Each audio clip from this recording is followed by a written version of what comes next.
Hello, everyone. Welcome back. This is a story from Her Silent Revenge, and it has taken a turn you absolutely didn't expect. Let's begin. After my mother's funeral, I returned to the estate still numb with grief. 3 days later, the lawyer had read her will. She left me a $47 million trust, 3 properties, and the entire vineyard she had built from scratch. I thought losing my mother was the hardest part. But as I entered the house, I overheard my husband whispering on the phone with a woman none other than my sister. His voice was cold, almost gleeful. The old woman's finally gone. All the property now belongs to her, and soon it will be ours. I stood there stunned. In that moment, I made a decision, one that would shatter their entire plan. Thank you for being here with me through this whole journey. Stories like this connect us, don't they?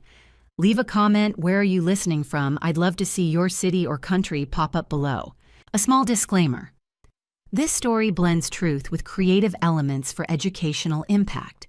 Names and settings are fictional, but the message I'm sharing, that's meant for you. The chapel smelled like lilies and regret. I sat in the front row of St. Helena's, hands folded in my lap, staring at the closed casket draped in white roses, my mother's favorite, Margaret Sullivan. 70 years old. Stage 4 pancreatic cancer. 3 months from diagnosis to this. The priest's voice droned on something about eternal rest and the grace of God, but I couldn't focus. My chest felt hollow, like someone had scooped out my lungs and left me with just enough air to pretend I was fine. I wasn't fine. 8 months ago, I buried my first husband, David. A head-on collision on Highway 29, just 10 minutes from our house. The police said he didn't suffer. I never believed them. And now my mother. 2 funerals in less than a year. I was 34 years old and I'd already worn black more times than I could count. Garrett squeezed my hand, my second husband. We'd been married for 10 months, a whirlwind courthouse ceremony after he'd spent 6 months helping me heal. He was a financial advisor or so, he said. Tall, clean-cut, with the kind of smile that made you believe he genuinely cared. I wanted to believe it. You're doing great. He whispered, his breath warm against my ear. Just a little longer. I nodded even though I didn't feel great. I felt like I was drowning. The reception was held at our estate in Napa Valley, 142 acres of rolling vineyards, a sprawling Mediterranean-style house with terracotta tiles and arched windows that framed views of the hills. My mother had built this place from nothing. Sullivan Vineyards, a wine empire worth $25 million a year in revenue, and now it was mine. People filled the living room, friends, distant relatives, business associates, all holding small plates of cheese and crackers, murmuring condolences that sounded rehearsed. I'm so sorry for your loss. She was an incredible woman. If there's anything we can do. I smiled, nodded, thanked them. My face felt like a mask. Sienna, my younger sister, stood near the fireplace, a glass of white wine in her hand. She looked thinner than the last time I'd seen her, sharp collarbones, hollow cheeks, eyes that darted around the room like she was expecting someone to call her out. She'd been struggling with cocaine for 2 years, rehabbed twice, relapsed twice. Our mother had tried everything, therapy, interventions, cutting her off financially. Nothing worked. Sienna caught my eye and raised her glass in a silent toast. I tried to smile back, but something about the way she looked at me, detached, almost calculating, made my stomach twist. By 6 o'clock, the guests were gone. The house felt too quiet, too big. I changed out of my black dress and into jeans, and a sweater pulled my hair into a loose bun and headed downstairs. Garrett was in the kitchen, pouring himself a glass of scotch. He'd loosened his tie, rolled up his sleeves. "You okay?" he asked, sliding the glass across the counter toward me. I shook my head. "I just want to sleep for a week." "I get it." He kissed my forehead. "Why don't you rest? I'll handle the cleanup." I wanted to argue, but exhaustion won. I grabbed the scotch and headed for the stairs. Halfway up, I heard Garrett's phone ring. I paused on the landing, hand on the railing. His voice drifted up from the kitchen, low and casual. "Yeah, it's done. She's finally gone." I froze. The old lady left everything to Eliza. $135 million. Once I get access to those accounts, we're set. My heart slammed against my ribs. I crept back down the stairs, careful to avoid the creaky 3rd step. The scotch glass trembled in my hand. No, she doesn't suspect a thing. Garrett laughed a sound I'd heard 1,000 times, but now it felt foreign wrong. She's upstairs right now, probably crying into her pillow. Give me 2 weeks. Once the estate transfer paperwork goes through, we disappear. Bali, maybe, or the Maldives, somewhere with no extradition. I pressed myself against the wall phone clutched in my other hand. My fingers fumbled for the voice memo app. I hit record and prayed the microphone would pick up his voice. Sienna's on board. She's desperate, owes some dealer $100,000. She'll do whatever I say. Sienna, my sister. I bit down on my lip-tasting blood.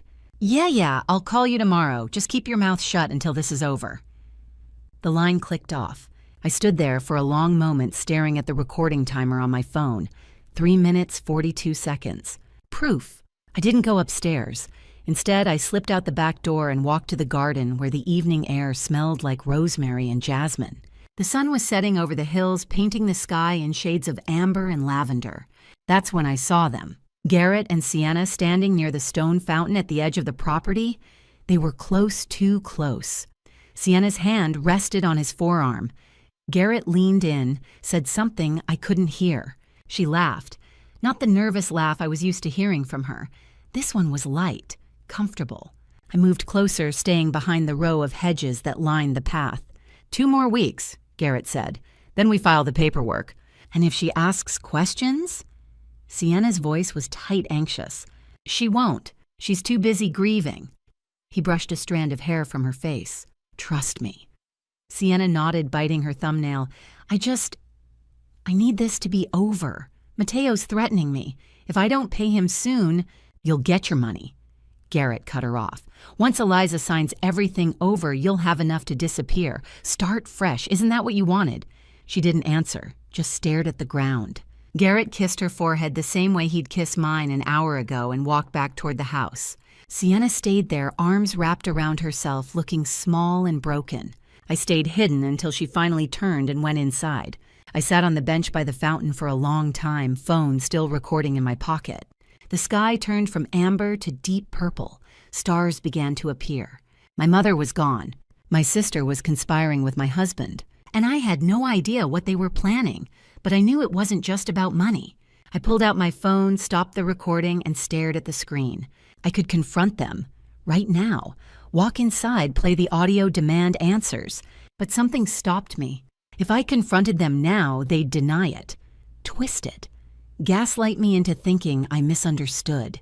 No, I needed more. I needed to know everything. I stood up, smoothed my sweater, and walked back toward the house.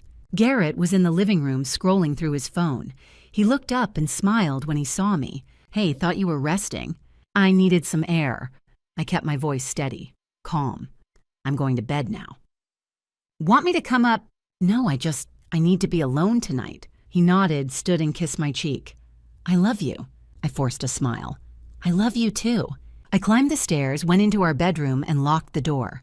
Then I sat on the edge of the bed, pulled out my phone and listened to the recordings again. Once I get access to those accounts, we're set. Sienna's on board. 2 more weeks. I opened my laptop and started searching. Trust attorneys, private investigators, estate protection laws. I didn't know what Garrett and Sienna were planning, but I was going to find out. And when I did, I was going to make sure they regretted ever trying to take what was mine. 3 days after the funeral, I sat in Harrison Whitfield's office staring at the mahogany desk between us. The room smelled like old books and lemon polish. Sunlight filtered through the blinds, casting long shadows across the shelves, lined with leather-bound law volumes. Harrison sat across from me, silver-haired and composed in a navy suit, reading glasses perched on his nose. He'd been my mother's attorney for 30 years, and her friend even longer. Garrett sat to my right, his hand resting on my knee in what I assumed was meant to be a gesture of comfort. It felt heavy, possessive. Sienna slouched in the chair to my left, arms crossed one leg, bouncing restlessly. She looked worse than she had at the funeral. Pale shadows under her eyes, a thin sheen of sweat on her forehead despite the air conditioning. Withdrawal, I realized. She hadn't used in 3 days, and her body was screaming for it. Harrison cleared his throat and folded his hands on top of a thick stack of documents. Thank you all for coming. He began, his voice low and steady. I know this is difficult. Margaret asked me to handle her estate personally, and I intend to honor that. What we're doing today is an informal review of her will preliminary before the formal probate process begins. But she wanted her wishes made clear to the family immediately. He opened the folder in front of him. Margaret Ann Sullivan of sound mind and body executed this last will and testament on June 10th of this year, 2 months before she died. She'd known. My chest tightened. Harrison adjusted his glasses and began to read. To my daughter, Eliza Marie Sullivan Pierce, I leave the entirety of my trust fund, $47 million held in an irrevocable living trust established in 2012. This trust bypasses probate and transfers directly to Eliza upon my death. Garrett's hand tightened on my knee. I didn't look at him. Harrison continued. I also leave to Eliza the following properties: the Napa Valley Estate and Vineyard assessed at $28 million, the Carmel Beachfront residence, assessed at $12 million, and the San Francisco Commercial Office Building assessed at $15 million. Sienna shifted in her seat. I heard her breathe in sharply. Additionally, Harrison said, Eliza will assume full ownership of Sullivan Vineyards, LLC, including all assets, revenue streams, and business operations, valued at approximately $25 million annually. He paused, glancing at Sienna. To my daughter, Sienna Marie Sullivan, I leave the sum of $500,000, held in a restricted account to be managed by a financial trustee until Sienna completes a certified rehabilitation program and maintains sobriety for a minimum of 12 consecutive months. Silence. Then, what? Sienna's voice cracked like a whip. She shot to her feet chair, scraping against the hardwood floor. $500,000, that's it. While she jabbed a finger at me, gets everything. Harrison remained calm. Your mother included a detailed explanation in the will. She documented your struggles with substance abuse, 2 failed rehabilitation attempts, and significant financial mismanagement over the past 3 years. She believed this was the most responsible way to... Responsible! Sienna's voice pitched higher. Her hands shook. She wrote me off. She gave up on me. Sienna. I started, but she whirled on me. Don't. Her eyes were wild wet with tears. Don't you dare pretend you care. You got everything. The house, the money, the precious legacy. She spat the last word like poison. Garrett stood, placing a hand on her shoulder. Sienna, sit down. This isn't helping. She shoved him off. Don't touch me! Harrison stood as well, voice firm but not unkind. Ms. Sullivan, I understand this is painful, but your mother's decision was made with your best interests in mind. The restricted account ensures you'll have financial support once you're healthy. That was her hope. Sienna let out a bitter laugh. Her hope? Right. She grabbed her purse and headed for the door. I'm done. I'm done with all of this. The door slammed behind her. For a moment, no one moved. Then Garrett sighed and turned to me, his face arranged into an expression of concern. I should go check on her. Make sure she's okay. She needs space, I said quietly. I know, but... He kissed the top of my head. I'll be right back. He left, closing the door softly behind him, and then it was just Harrison and me. The silence stretched. Harrison took off his glasses, rubbed the bridge of his nose, and looked at me with an expression I couldn't quite read. Sadness. Worry. Something else.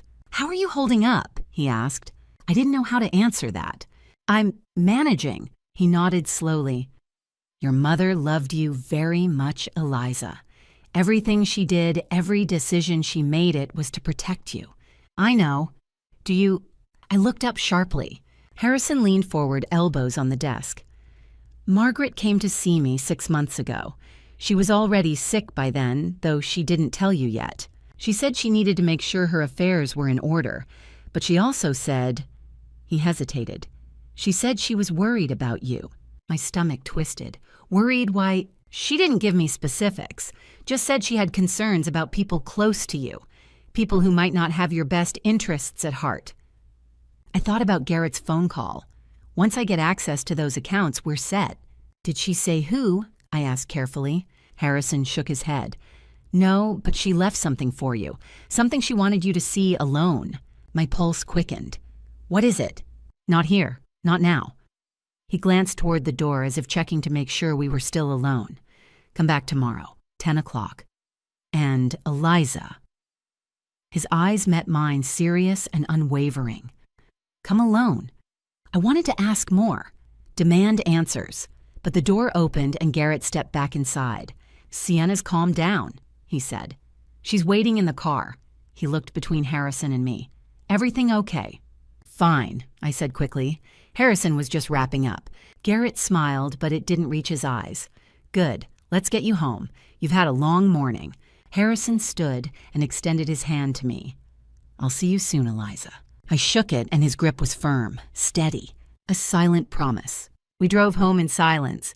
Garrett kept glancing at me like he was waiting for me to say something. I stared out the window, watching the vineyards roll past. $47 million. 3 properties. A company worth $25 million a year. Everything my mother had built. And Garrett thought he could take it. I didn't know what my mother had left for me in that office, but I knew one thing for certain. She'd seen this coming, and she'd prepared me for it. The next morning, I told Garrett I needed time alone, a spa day, some space to process everything. He didn't question it, just kissed my forehead and said he'd see me at dinner. I drove to Harrison's office in silence, hands gripping the steering wheel too tight. Harrison was waiting for me when I arrived. He closed the door behind me and locked it, a detail that made my stomach clench. Sit down, Eliza, he said gently, gesturing to the chair across from his desk. I sat. He opened a drawer and pulled out a small tablet, placing it on the desk between us. The screen was black. Your mother recorded this 6 months ago, Harrison said quietly. February 10th, 2 weeks after her diagnosis. She asked me to keep it sealed until after her death, and to show it to you privately. My throat tightened. What is it? She wanted to explain. He hesitated. She wanted you to understand why she made the decision she did, and she wanted to warn you. He pressed play. The screen flickered to life, and there she was, my mother, sitting in the study at home, the one with the floor-to-ceiling bookshelves and the bay window overlooking the vineyard. Sunlight streamed in from the left, catching the silver in her hair. She looked thinner than I remembered. Cancer had already started taking pieces of her, but her eyes were sharp, clear, determined. She folded her hands in her lap and looked directly into the camera, directly at me. Eliza, she said, and her voice cracked something open inside my chest. If you're watching this, I'm gone. And I'm so sorry, baby. I'm so sorry I couldn't stay longer. Tears blurred my vision. I blinked them away. I need you to know the truth about Garrett. My breath caught. Margaret leaned forward slightly, her expression hardening. 2 months ago, I had our family accountant run a full audit of the estate. I do this every year, routine financial planning. But this time, something didn't add up. There were withdrawals from your joint accounts that you never authorized. Small amounts at first. $5,000 here, $10,000 there, spread out over 2 years. She paused, jaw tight.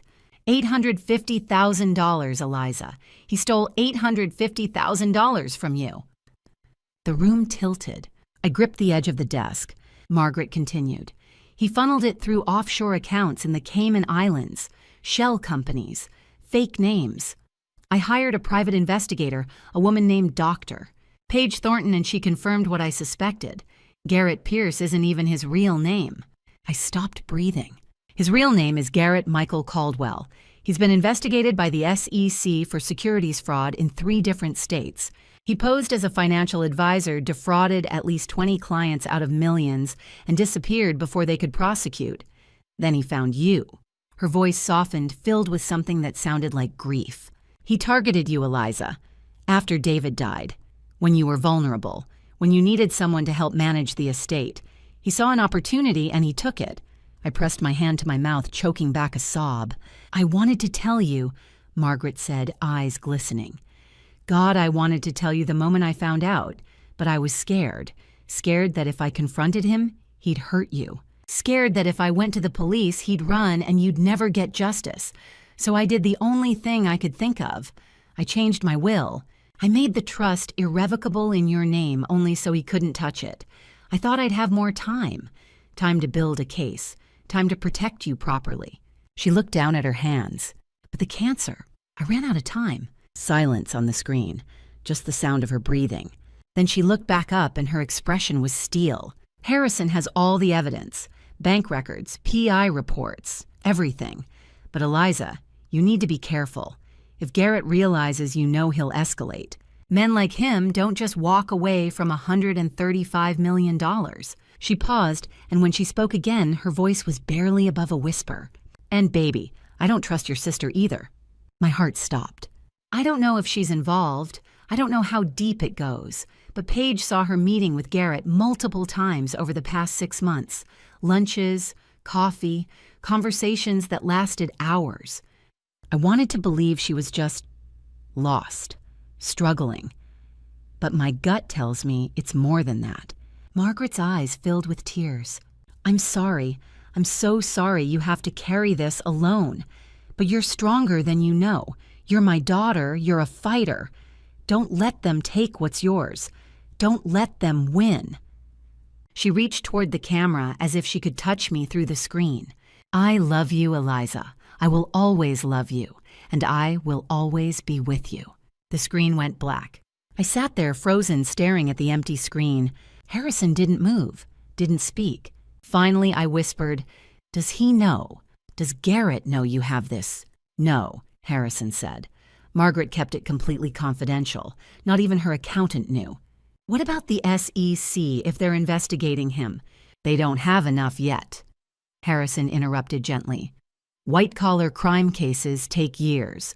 Garrett's good at covering his tracks. The PI report gives us a head start, but it's not enough for a criminal conviction. Not yet.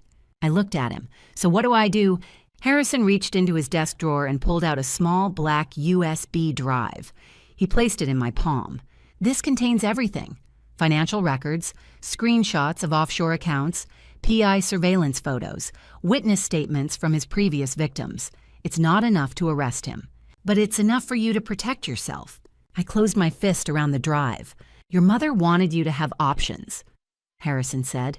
You can go to the police. You can file for divorce. You can confront him. Or, he met my eyes, you can investigate further. Gather more evidence. Build a case that's airtight. I stared at the USB. $850,000. A fake name. 20 defrauded clients. My sister meeting with him in secret. And my mother gone leaving me breadcrumbs to follow. I need more, I said quietly. Harrison nodded slowly. Then we'll get it. I stood up, slipping the USB into my purse. Thank you, Harrison. Your mother loved you, he said. Everything she did to keep you safe. I nodded, unable to speak. I walked out of that office with my mother's voice still ringing in my ears. Don't let them win. I wouldn't. I didn't know how yet. I didn't know what my next move was. But I knew one thing for certain. Garrett thought he was playing me. He had no idea I was about to flip the board. For the next week, I became someone I didn't recognize. A woman who ordered surveillance equipment online using a prepaid Visa card. A woman who installed hidden cameras in her own home while her husband was at work. A woman who hired a private investigator to follow the man she'd promised to love and trust. I didn't feel guilty. I felt awake. The cameras arrived in unmarked boxes, 3 of them ordered from a site that specialized in discreet home security. I unpacked them on the kitchen counter while Garrett was at his office downtown. Or at least that's where he said he was going every morning at 9. A smoke detector camera for the living room. A USB charger camera for his office. A book spine camera for the wine cellar tucked between 2 volumes of The Art of War. Ironic, I thought, as I slid it into place. They were small, unnoticeable, Wi-Fi enabled. Video, only no audio. I couldn't risk violating California's wiretapping laws even in my own house. But I didn't need sound. I needed to see what Garrett did when he thought I wasn't watching. I synced them to a private cloud account he didn't know existed, accessible only from my phone. Then I tested each one watching the live feed from the guest bedroom upstairs. Living room, clear view of the couch and front door. Office, his desk, computer, filing cabinet. Wine cellar, the entire room, including the entrance and the panic room behind the rack. Perfect. I heard the garage door open. My heart slammed into my ribs. I shut the laptop, shoved it under the bed, and walked downstairs as calmly as I could manage. Garrett was in the kitchen, loosening his tie, smiling.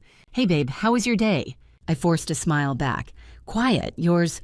Boring meetings. He kissed my cheek. I picked up takeout, Thai, your favorite. He set the bags on the counter, pad thai, spring rolls, mango sticky rice. A week ago, I would have melted at the gesture. Now all I could think was, what does he want? The next morning, I drove to Sonoma to meet Dr. Paige Thornton. Harrison had given me her contact information along with the USB. Your mother trusted her, he'd said. You can too. We met at a quiet cafe on the edge of town, far enough from Napa that no one would recognize me. Paige was already seated when I arrived, mid-40s, short brown hair, sharp gray eyes that seemed to catalog everything in the room. She wore a black blazer and jeans, a tablet resting on the table in front of her. She stood when she saw me, extended her hand. Eliza, I'm sorry for your loss. Her grip was firm, professional. Thank you. I sat down across from her, ordered a coffee I wouldn't drink. Paige didn't waste time. Your mother hired me 6 months ago, she said quietly. She suspected your husband was stealing from you. I confirmed it. Offshore accounts, shell companies, falsified documents. Everything's in the report Harrison gave you. I nodded. I saw it. Good. She opened the tablet, swiped through a few files. Margaret also asked me to monitor Garrett's movements. She wanted to know who he was meeting, where he was going, whether anyone else was involved. She turned the screen toward me. A photo. Garrett and Sienna sitting at an outdoor cafe in St. Helena. Close. Too close. His hand on hers. My stomach twisted. This was taken 3 weeks ago, Paige said. I have 12 more like it. Different locations. Same behavior. I stared at the photo. My sister. My sister. How long? I asked, voice barely steady. At least 6 months. Possibly longer. Your mother didn't want to tell you until she had proof. I closed my eyes. Paige's voice softened. I know this is hard, but if you want me to keep digging, I will. 15,000 retainer. I'll track his movements, document everything, and report back to you weekly. Cash or check, your choice. No paper trail if you don't want one. I opened my purse, pulled out a cashier's check I'd withdrawn from my trust fund that morning. $15,000. I slid it across the table. I want everything, I said. Every meeting, every phone call you can document, every place he goes. I want to know what he's planning. Paige took the check, nodded once. You'll have it. That night, I sat in the study with my laptop pulling up our joint bank account statements. I'd been avoiding them, letting Garrett handle the finances because he was the expert, because I trusted him. God, I'd been so stupid. I scrolled through 2 years of transactions. Investment transfer, $8,500. August 3rd. Investment transfer, $6,200. July 3rd. Investment transfer, $10,000. June 3rd. Every month, like clockwork. Always labeled investment transfer. Always on the 3rd of the month. I cross-referenced the account numbers with the offshore records on Margaret's USB. They matched. He'd been stealing from me for 2 years. Right under my nose. I sat back, hands shaking, staring at the screen. $850,000. And he was still doing it. Garrett was different that week.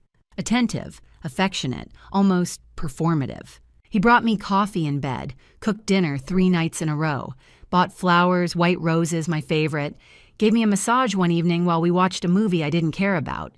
You seem tense, he murmured, hands kneading my shoulders. You okay? Just tired, I lied. I know. Losing your mom, it's a lot. He kissed the top of my head. But I'm here. You know that, right? I'm not going anywhere. I smiled even though my skin crawled. Love bombing, I thought. That's what this was. A manipulation tactic. Make me feel safe, love-dependent, so I wouldn't question him when he asked me to sign estate paperwork. So I'd hand over control without a fight. My mother's voice echoed in my head. Men like him don't just walk away from $135 million. I know, I whispered. Thank you. He smiled, kissed my temple, and went back to the movie. I watched his reflection in the TV screen, calculating, cold.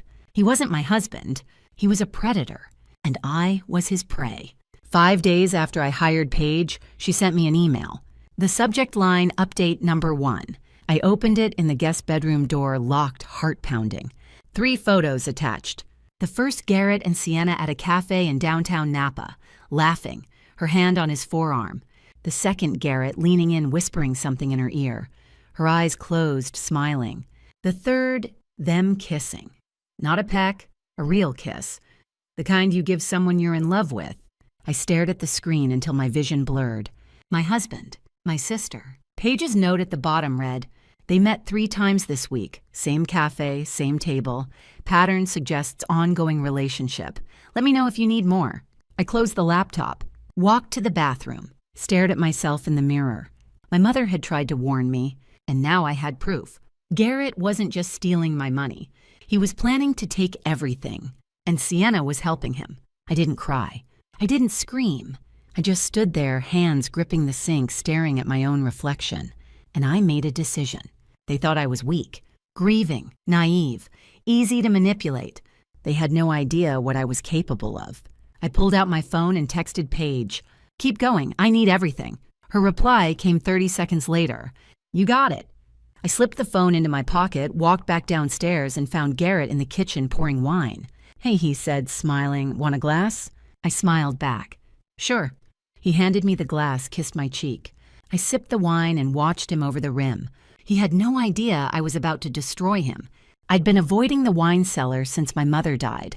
Too many memories, the two of us walking between the rows of bottles, her teaching me about vintages and terroir, the way her face lit up when she found something rare. The last time we were down there together, she'd pulled a 1982 Chateau Margaux from the rack and said, "This one's special, Eliza. We'll open it when we have something to celebrate." We never did. But when Garrett asked me to grab a bottle of 1995 Opus 1 for dinner, I had no choice. I stood at the top of the cellar stairs, hand on the light switch, heart pounding for no reason I could name. "Just go. Get the bottle. Come back up." I flipped the switch and descended. The air was cool and damp, smelling of oak and earth. Rows of wine bottles stretched out in front of me, organized by region and vintage. My mother's system, precise, methodical. I found the Opus 1 easily 3rd row eye level, but as I reached for it, something caught my eye. A bottle 2 rows over. 1982 Chateau Margaux, the one my mother had mentioned, the one we were supposed to open together. I walked toward it slowly, pulse quickening. The bottle sat at an angle slightly forward as if someone had pulled it out and put it back carelessly. The wax seal around the cork deep red, embossed with the Chateau's crest, was cracked. Not aged cracking, fresh cracking. I lifted the bottle carefully, turning it in the dim light. There, a tiny puncture in the wax just below the seal, barely visible unless you were looking for it. My stomach dropped. I set the Opus 1 on the ground and carried the Margaux upstairs, cradling it like evidence. 3 days later, I sat in my car outside a private toxicology lab in Oakland, 2 hours from Napa. I'd called ahead, paid cash, said I suspected contamination in an expensive bottle of wine and wanted it tested before I drank it. The receptionist didn't ask questions. I walked inside, handed over the bottle wrapped in a brown paper bag, and signed a waiver that this was a private request not connected to any legal case. "Results in 72 hours, the technician said, handing me a receipt. I nodded left and spent the next 3 days barely sleeping. The call came on a Tuesday afternoon. I was sitting in the study, laptop open, pretending to answer emails. Garrett was at his office or wherever he really went during the day. My phone rang, unknown number. "Mrs. Pierce." A woman's voice, clinical, calm. "Yes. This is Dr. Amy Caldwell from the toxicology lab. We have your results." I held my breath. "Ma'am, we found ethylene glycol in the sample you provided." The room tilted. "What?" "Ethylene glycol. It's an antifreeze compound. The concentration in the wine was approximately 40 milligrams per liter, enough to cause serious harm if consumed." I gripped the edge of the desk. How much would someone need to drink to cause death?" Dr. Caldwell's voice softened. "A standard pour 5 ounces would contain enough to cause acute kidney failure within 24 to 72 hours, especially in someone with a compromised immune system." My mother had a compromised immune system, stage 4 cancer. "Is there any way to detect it after—" I swallowed. "After someone dies. If they're tested within 72 hours of ingestion, yes. After that, ethylene glycol metabolizes into oxalic acid and other compounds. It becomes nearly impossible to detect in a standard autopsy, especially if the victim had underlying health conditions. 3 weeks.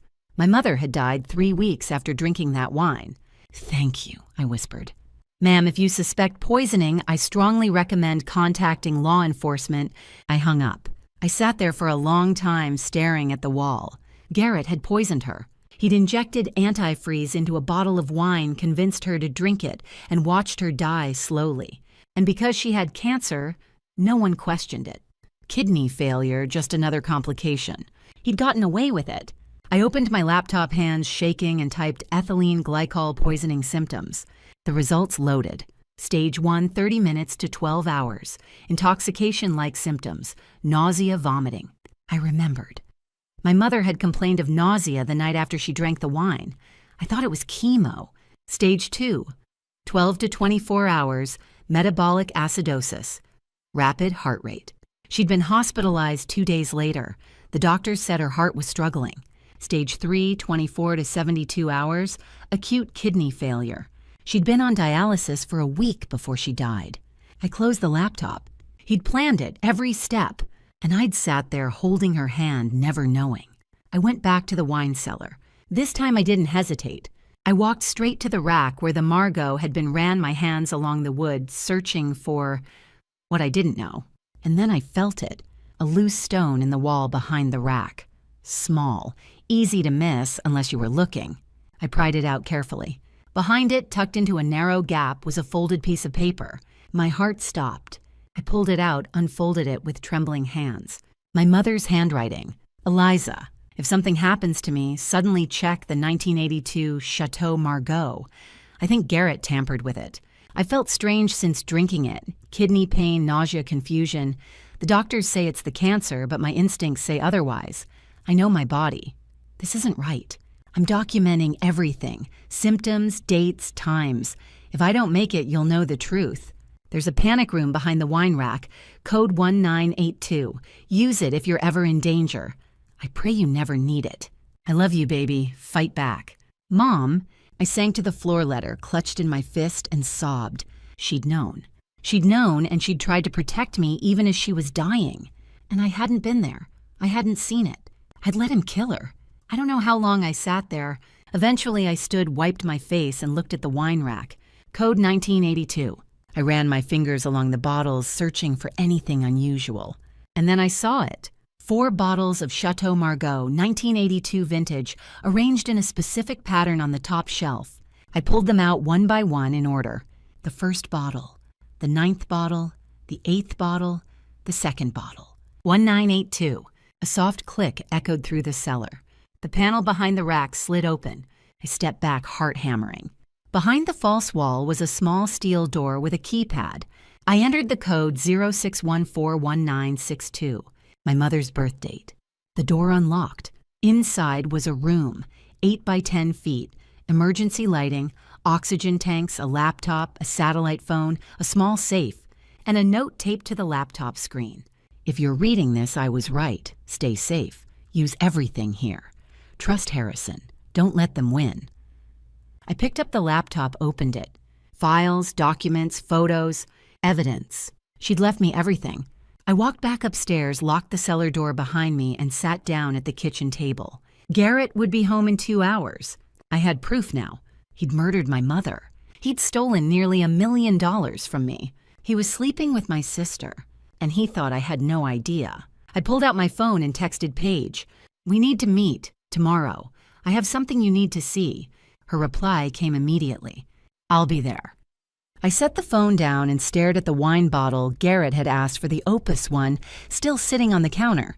He wanted me to pour it at dinner tonight. Smile, laugh, pretend everything was fine. I could do that. I'd done it for weeks. But now I knew the truth, and I was going to make sure he paid for it. The footage arrived 2 weeks later, an encrypted email from Paige with a subject line that made my stomach drop. "You need to see this." I was alone in the study, the house dark and silent around me. Garrett had gone to bed an hour ago. I told him I needed to finish some work. I opened the email, 5 attachments, each one labeled with a date. I clicked the first. September 7th, St. Regis Hotel, San Francisco, 6:47 p.m. Security footage, black and white, the lobby entrance. Garrett walked in first, wearing the navy suit he'd told me he wore to a client meeting. Behind him, Sienna in a black dress I'd never seen before. They didn't touch, didn't look at each other, but they walked to the elevator together.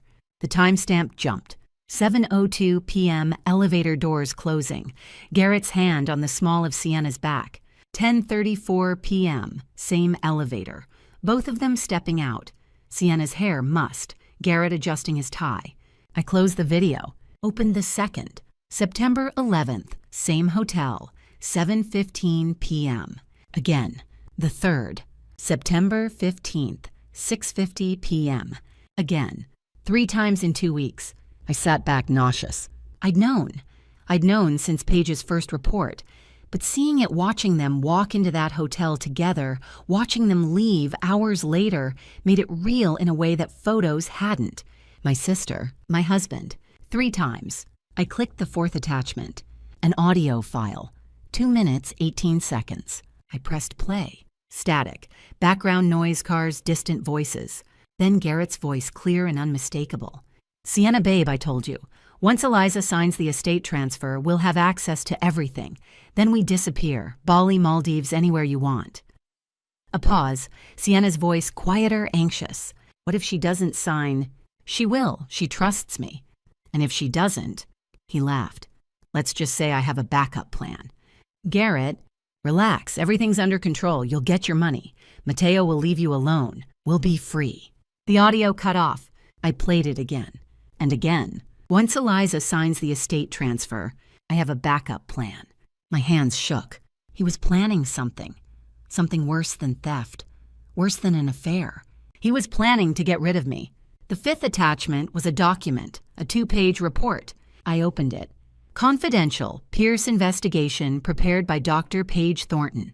Licensed private investigator, date, September 19th, 2025. Subject, Sienna Marie Sullivan. Summary. Surveillance conducted over 2 weeks confirms ongoing relationship between Garrett Pierce and Sienna Sullivan. Evidence includes 3 documented visits to Street, Regis Hotel, San Francisco, September 7th, 11:15, overheard phone conversation. September 8th, indicating conspiracy to obtain estate transfer signatures. Financial motive confirmed financial intel. Subject Sienna Sullivan owes $120,000 to Mateo Ruiz, DOB April 12, 1989, a known cocaine distributor with ties to organized crime. Debt incurred over 18 months. Ruiz has issued threats of violence if payment is not received within 30 days. Deadline October 12, 2025. Evidence 2 meetings observed between Sullivan and Ruiz. September 12th, September 16th. Lip reading analysis and source confirmation indicate debt amount and timeline. Assessment. Sullivan appears to be participating in conspiracy under duress. Garrett Pierce is exploiting her financial desperation to secure her cooperation.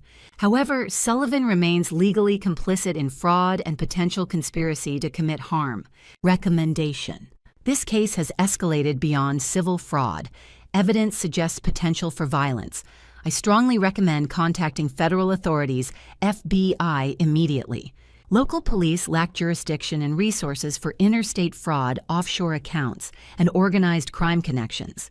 I read it twice. Sienna owed a drug dealer $120,000, and Garrett was using that to control her. He'd promised her money if she helped him get mine. And if I didn't cooperate, he had a backup plan. I thought about the poisoned wine, the ethylene glycol, my mother's kidney failure. He'd done it before. He'd do it again. The next morning, I drove to Sonoma to meet Paige. We sat in the same cafe as before. She looked tired, dark circles under her eyes, coffee cup empty in front of her. "Did you watch everything?" she asked. I nodded. "And I need to go to the FBI." Paige leaned back, exhaled slowly. "Good, because this is way beyond what I can handle. Wire fraud, conspiracy, possible murder. That's federal territory. Will they believe me? You have a lab report showing ethylene glycol in the wine. You have surveillance footage of an affair. You have a recorded phone call where your husband talks about a backup plan after stealing nearly $1 million from you. Yeah, Eliza, they'll believe you." I stared at my hands. "What about Sienna?" Paige's expression softened. "She's in deep, but she's also being manipulated. The FBI will see that. Doesn't mean she won't face charges she's complicit, but they'll focus on Garrett. He's the mastermind. I nodded throat tight. There's something else, Paige said quietly.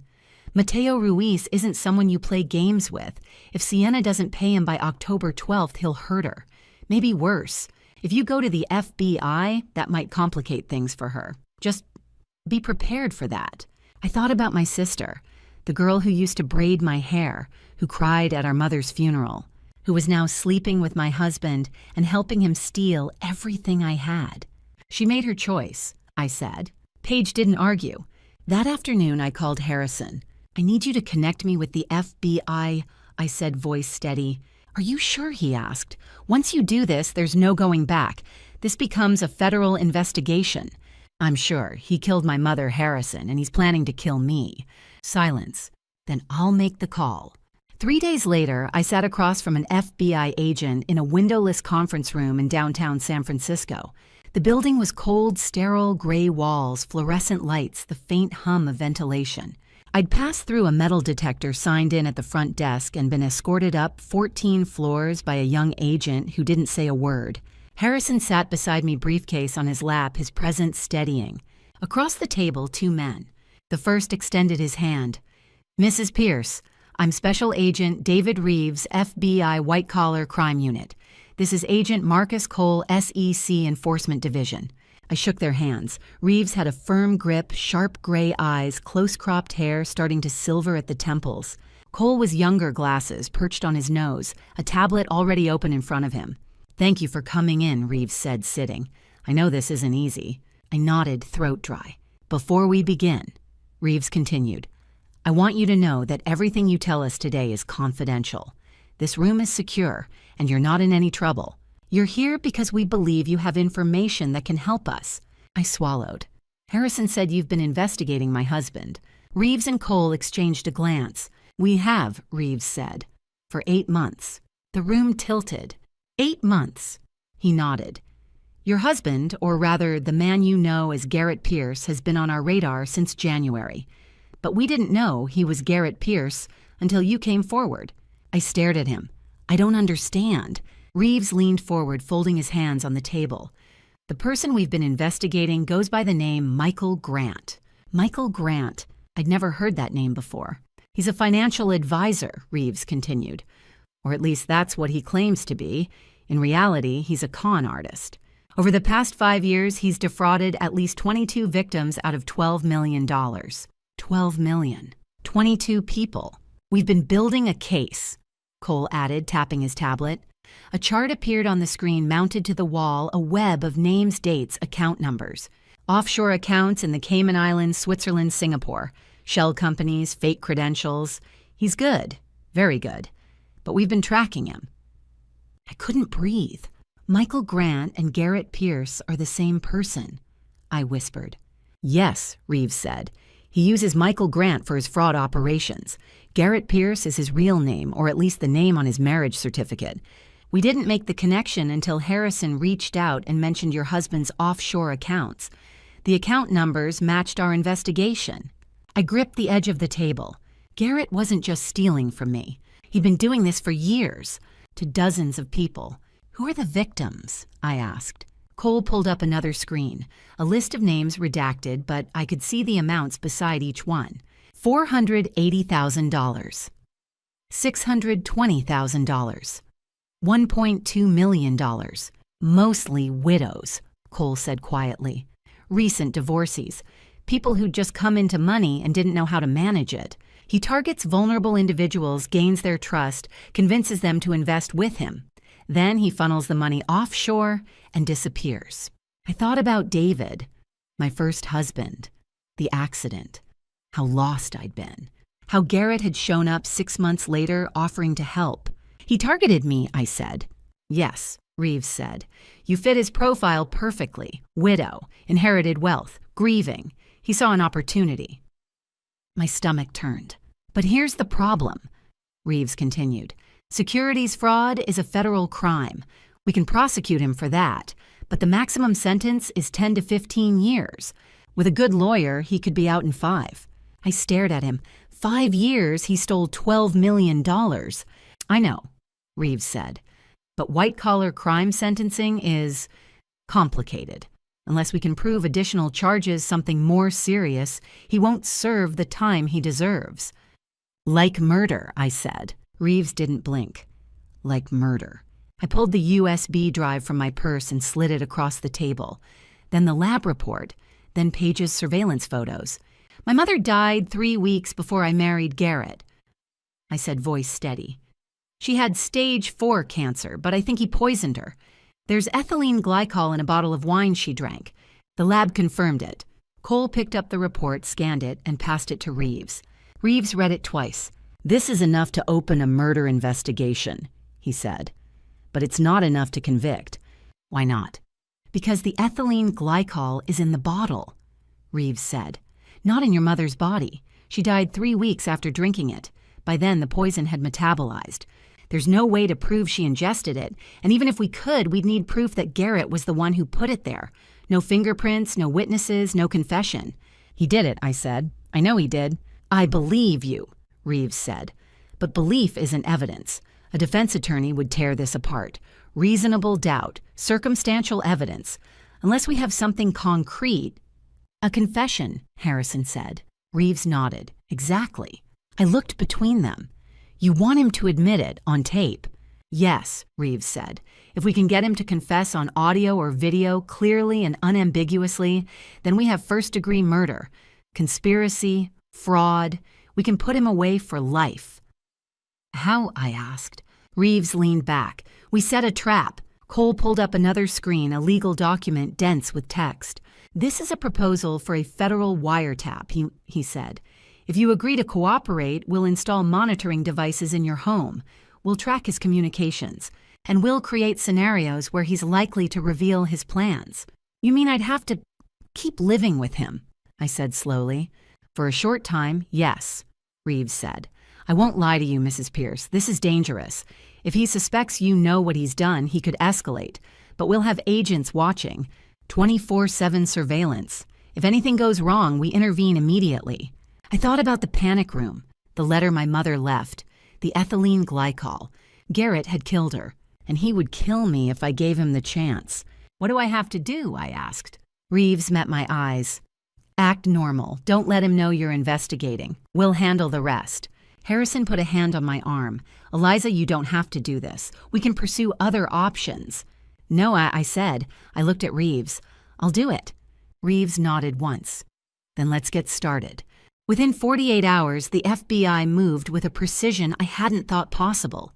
I sat in Agent Reeves's office Tuesday morning while he made calls, his voice calm and clinical as he walked a federal judge through the warrant application.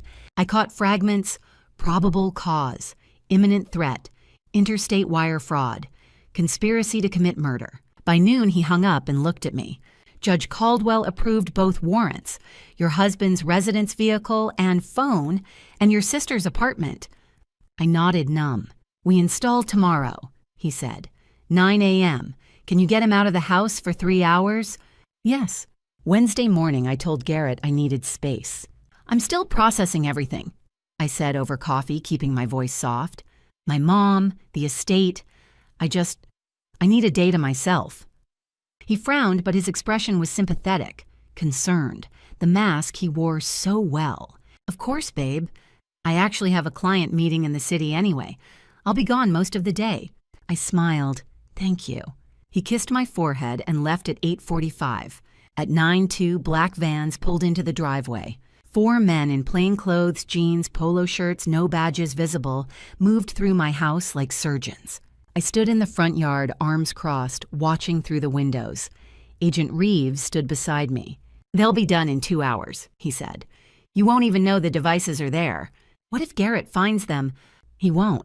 These aren't the kind of bugs you see in movies. They're smaller than a pill, wireless, encrypted. We've been using this tech for 5 years. No one's ever found one. I watched one of the techs unscrew the base of Garrett's desk lamp. He pulled out a tiny silver disc no bigger than a watch battery and pressed it into the hollow space. Then he reassembled the lamp and tested the light. It worked perfectly.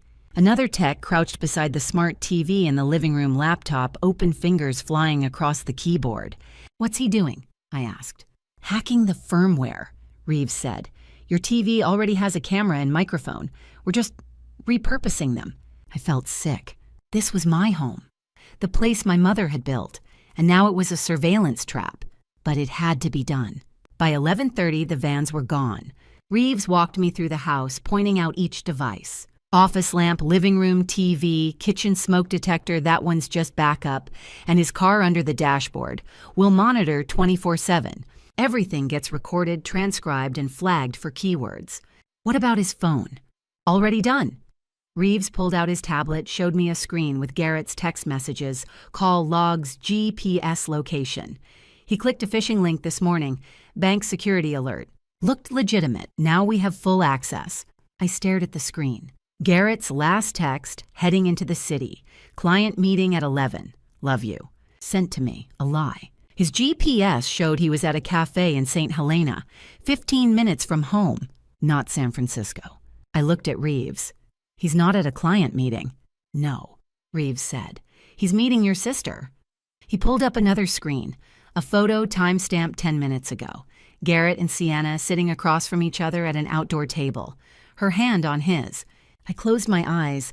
"We're watching him," Reeves said quietly. "Every move." That afternoon, Reeves trained me. We sat in a conference room at the FBI office, just the two of us, a recorder on the table between us. "This is going to be hard," he said. "Maybe the hardest thing you've ever done. You're going to go home and you're going to pretend everything is normal. You're going to smile, laugh, sleep in the same bed as a man who murdered your mother." I swallowed. "I'm not going to sugarcoat it," Reeves continued. If you confront him, if you let him see, you know this whole operation falls apart. Worse, he could hurt you." "I understand. Do you—" He leaned forward. "Because here's what I need you to understand, Eliza. You're not his wife right now. You're an undercover agent. You're playing a role. The woman he married, the one who trusted him, she's gone. You're someone else now." I met his eyes. "I can do this. I believe you, but I need you to follow these rules." He slid a piece of paper across the table. "Rule 1. Compartmentalize your emotions. You're an actress. Rule 2. Never confront him. Let him talk naturally. Rule 3. If he gets physical, press the panic button immediately. Rule 4. Document anything unusual. Text me using code words. Rule 5. 2-week limit. October 8th. We pull you out regardless." Reeves pulled a small necklace from his pocket, a silver locket on a delicate chain. "This is your panic button," he said, opening the locket. Inside, a tiny red button. "Press it for 3 seconds and we'll have agents at your door in under 5 minutes. It also streams live audio and GPS. Wear it at all times." I put it on. It felt heavier than it looked. "One more thing," Reeves said. "We need him to talk about the estate transfer. That's when he'll reveal his plan. So if he brings it up, don't shut him down. Let him explain. Ask questions. Act like you're considering it. You want me to pretend I'll sign over my inheritance?" "Exactly." I thought about my mother, the panic room, the letter. "Don't let them win." "Okay," I said. "I'll do it." Garrett came home at 6. I was in the kitchen chopping vegetables for dinner when I heard the garage door open. My heart slammed into my ribs. I forced myself to breathe. "You're an actress. Play the role." He walked in, tie loosened, smiling. "Hey, babe, how was your day?" I turned, smiled back. "Quiet, peaceful. I needed it." "Good." He kissed my cheek and I didn't flinch. "What are we making?" "Stir fry, your favorite." He poured himself a glass of wine, leaned against the counter, watched me cook. And I felt it, the weight of the microphone in the lamp 10 feet away, the camera in the TV across the room, the GPS tracker in his car. The FBI was watching. I wasn't alone. That night, I made an excuse. "I'm exhausted," I said, climbing into bed. "I think I'm coming down with something." Garrett frowned, felt my forehead. "You do feel warm. Get some rest." He turned off the light, and I lay there in the dark, staring at the ceiling. He was 2 feet away, the man who'd poisoned my mother, who'd stolen nearly $1 million, who was planning to kill me. And I had to pretend I loved him. I thought about the panic button around my neck. 3 seconds, 5 minutes. I could survive this. I had to. A week into the surveillance, Garrett made his move. It started over breakfast. I was pouring coffee when he slid a stack of papers across the kitchen table. "What's this?" I asked, keeping my voice light. "Estate planning documents," he said, smiling. "I've been thinking we should put everything in both our names, joint ownership. It just makes sense, for tax purposes. And if something happens to one of us, the other is protected." I stared at the papers. 50-page transfer agreement, my mother's trust, the properties, the business, everything. My hand tightened on the coffee pot. I don't know, Garrett. This is my mother's legacy." He reached across the table, took my hand. His grip was firm, too firm. "I understand, but we're married, Eliza. What's yours is mine. What's mine is yours. That's how marriage works." I pulled my hand back, gently sat down, bought time. "Let me read through it first. I want to understand what I'm signing." His jaw tightened, just for a second. Then the smile returned. "Of course, take your time, but not too long, okay? Harrison needs these filed by the end of the month." He kissed the top of my head and left for work. I sat there staring at the papers, heart pounding.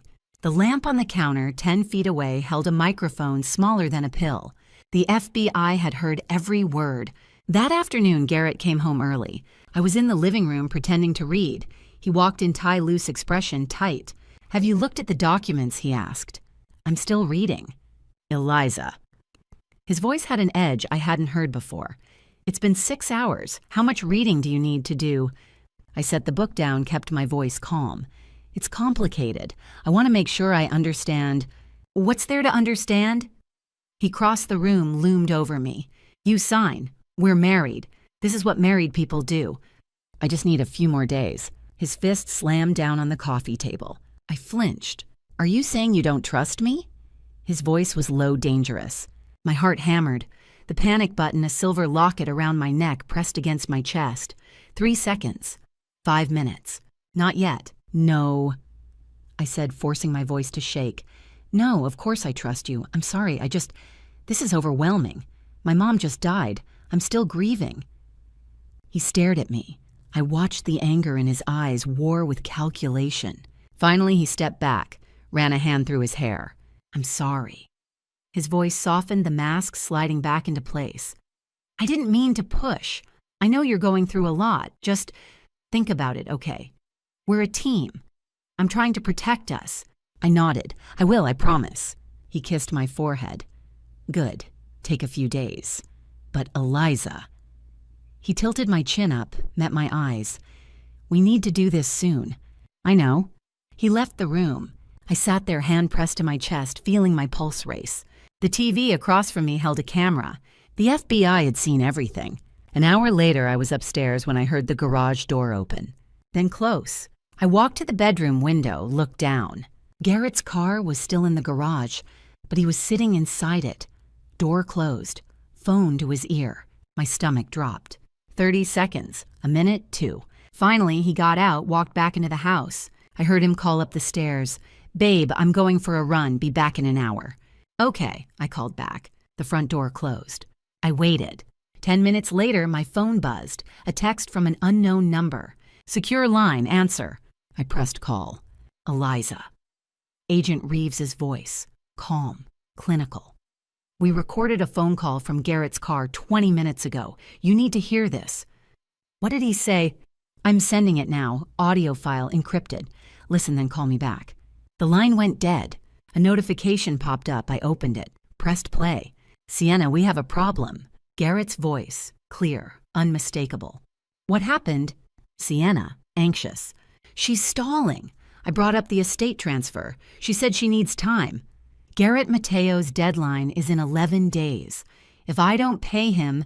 "I know, we need to move faster. If she doesn't sign by next week, we go to Plan B." A pause. Then Sienna's voice quieter. "Plan B, you mean..."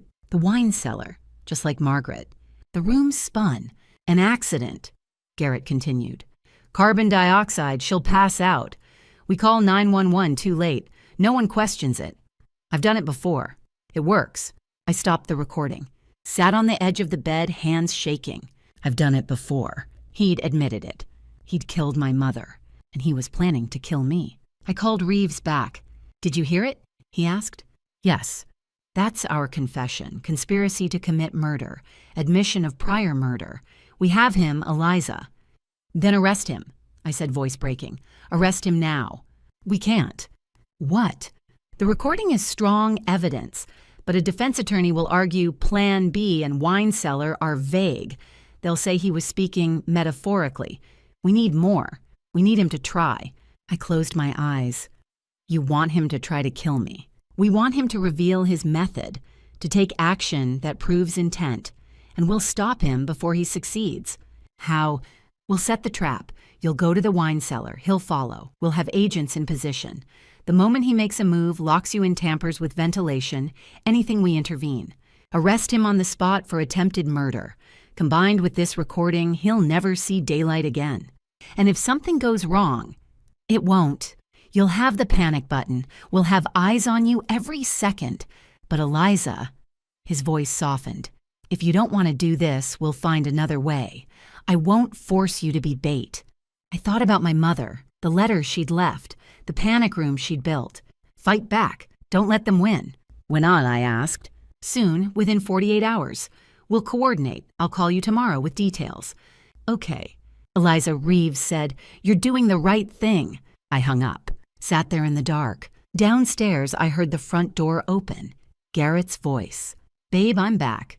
I stood, wiped my face, walked to the bathroom, splashed cold water on my cheeks, looked at myself in the mirror. You're not his wife. You're an undercover agent. I walked downstairs.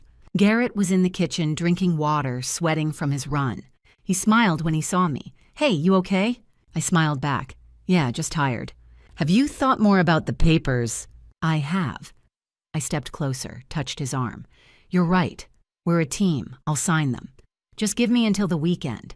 I want to read everything one more time. His face lit up. Really? Really? He pulled me into a hug. I let him, counted to 5, pulled away. I'm going to bed early tonight, I said. Long day. Of course, I'll be up soon. I walked upstairs, closed the bedroom door, and locked it. Then I sat on the floor back against the wall and let myself shake. 2 days. In 2 days, Garrett would try to kill me, and I would let him. 2 days before everything exploded, Agent Reeves pulled me into a safe house. It was an hour north of Napa, tucked into the hills of Sonoma, a nondescript ranch house with blackout curtains and no visible address. I parked where Reeves had told me to, a gravel turnoff hidden by oak trees, and walked the last 100 yards. Harrison was already there, standing by his car, arms crossed. You okay? He asked. I wasn't, but I nodded. We walked to the door together. Reeves opened it before we knocked. Inside the safe house looked like a war room. A long conference table dominated the center, covered with maps, photos, and laptops. 3 other agents stood around it, 2 men, 1 woman, all in plain clothes, earpieces visible. Tactical vests hung on the backs of chairs. Reeves gestured to seats. Sit, we don't have much time. I sat, Harrison beside me, Reeves across. He slid a photo across the table, a mugshot, a man in his 50s, graying hair, hard eyes. Frank Delgado, Reeves said. Funeral director, licensed in California, also has a record. Fraud, falsifying death certificates. 2 priors, suspended license, reinstated in 2022. I stared at the photo. Who is he? Your husband's accomplice. Reeves pulled out a printout text messages. We intercepted this 2 weeks ago. Garrett to Frank 50,000, cash. You know what to do. My stomach turned. We detained Frank yesterday, Reeves continued. Picked him up at his office in Vallejo. Gave him a choice, cooperate, testify against Garrett, and we reduce his charges. Or refuse, and we charge him with conspiracy to commit murder. He chose option 1. So he's helping you. Yes, and we're replacing him. I blinked.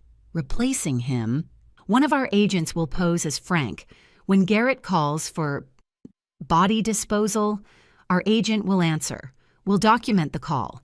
That's our final piece of evidence. I felt sick. Reeves opened a laptop, turned it toward me. A map of the estate, red dots marked across the property. Here's the plan, he said. Sunday evening, 6 p.m., you'll suggest opening a special bottle of wine, something that requires going to the cellar. Garrett will follow. That's when it happens. He zoomed in on the cellar. He'll lock the door, reverse the ventilation, pump carbon dioxide into the room. We know this because of the recording from Task 9. He said, just like Margaret. This is his M.O. I nodded, hands clenched in my lap. But you won't be there, Reeves said. You'll use the panic room, the one your mother built. You'll enter through the wine rack code 1982 and escape through the tunnel to the gardener's shed. He pointed to another red dot on the map. 2 of our agents will be waiting in the shed. They'll extract you immediately. You'll be off the property within 3 minutes. And Garrett will be upstairs watching the camera feed from his office. He'll see you collapse. He'll wait 20, maybe 30 minutes to make sure you're dead. Then he'll call Frank. Our agent will answer. Garrett will say something incriminating, and we'll have him. Reeves leaned forward. The moment he makes that call, we move in. 6 agents, full tactical. We'll arrest him for attempted murder, conspiracy, obstruction. It's over. I stared at the map. 6 red dots, 6 agents. What if something goes wrong? I whispered. Reeves didn't hesitate. It won't. We've run 47 operations like this. 0 civilian casualties. You'll have your panic button. You'll have agents within 50 yards at all times. And you'll have an escape route your husband doesn't know exists. But what if he checks the body? My voice cracked. What if he doesn't call Frank? What if he just leaves me there? He won't, Reeves said. He's not stupid. He knows a body in a wine cellar raises questions. He needs it gone. That's why he paid Frank. He'll call. And if he doesn't, then we still have him for false imprisonment, assault, attempted murder. The recording from Task 9 proves intent. But Eliza, his voice softened. We need this. We need him to make that call. That's the difference between 15 years and life without parole. I closed my eyes. 15 years. He could be out in 10 with good behavior. Life without parole. He'd die in prison. I understand, I said. Reeves slid a document across the table. 10 pages. Legal jargon. This is a federal voluntary participant waiver, he said. It says you understand the risks, that you're participating voluntarily, that we've explained the safety measures. Harrison needs to review it. Harrison pulled the document toward him, flipped through pages, his lawyer's eyes scanning every line. After 5 minutes, he looked at me. It's standard, he said. You're acknowledging that this is dangerous, that the FBI will take reasonable precautions, but they can't guarantee your safety. If something happens and they followed their protocols, you can't sue them. And if they don't follow protocols, then the waiver doesn't apply. You'd have a case. I looked at Reeves. Have you ever had an operation fail? Not like this. We've had suspects abort plans. We've had delays, but we've never lost a cooperating witness in a controlled sting. Never. Never. I picked up the pen. My hand shook. Harrison put his hand over mine. You don't have to do this. We can pursue other avenues, civil suits, fraud charges. It won't be life in prison, but no. I pulled my hand away. I want him to pay for what he did to my mother. I want him in prison for the rest of his life.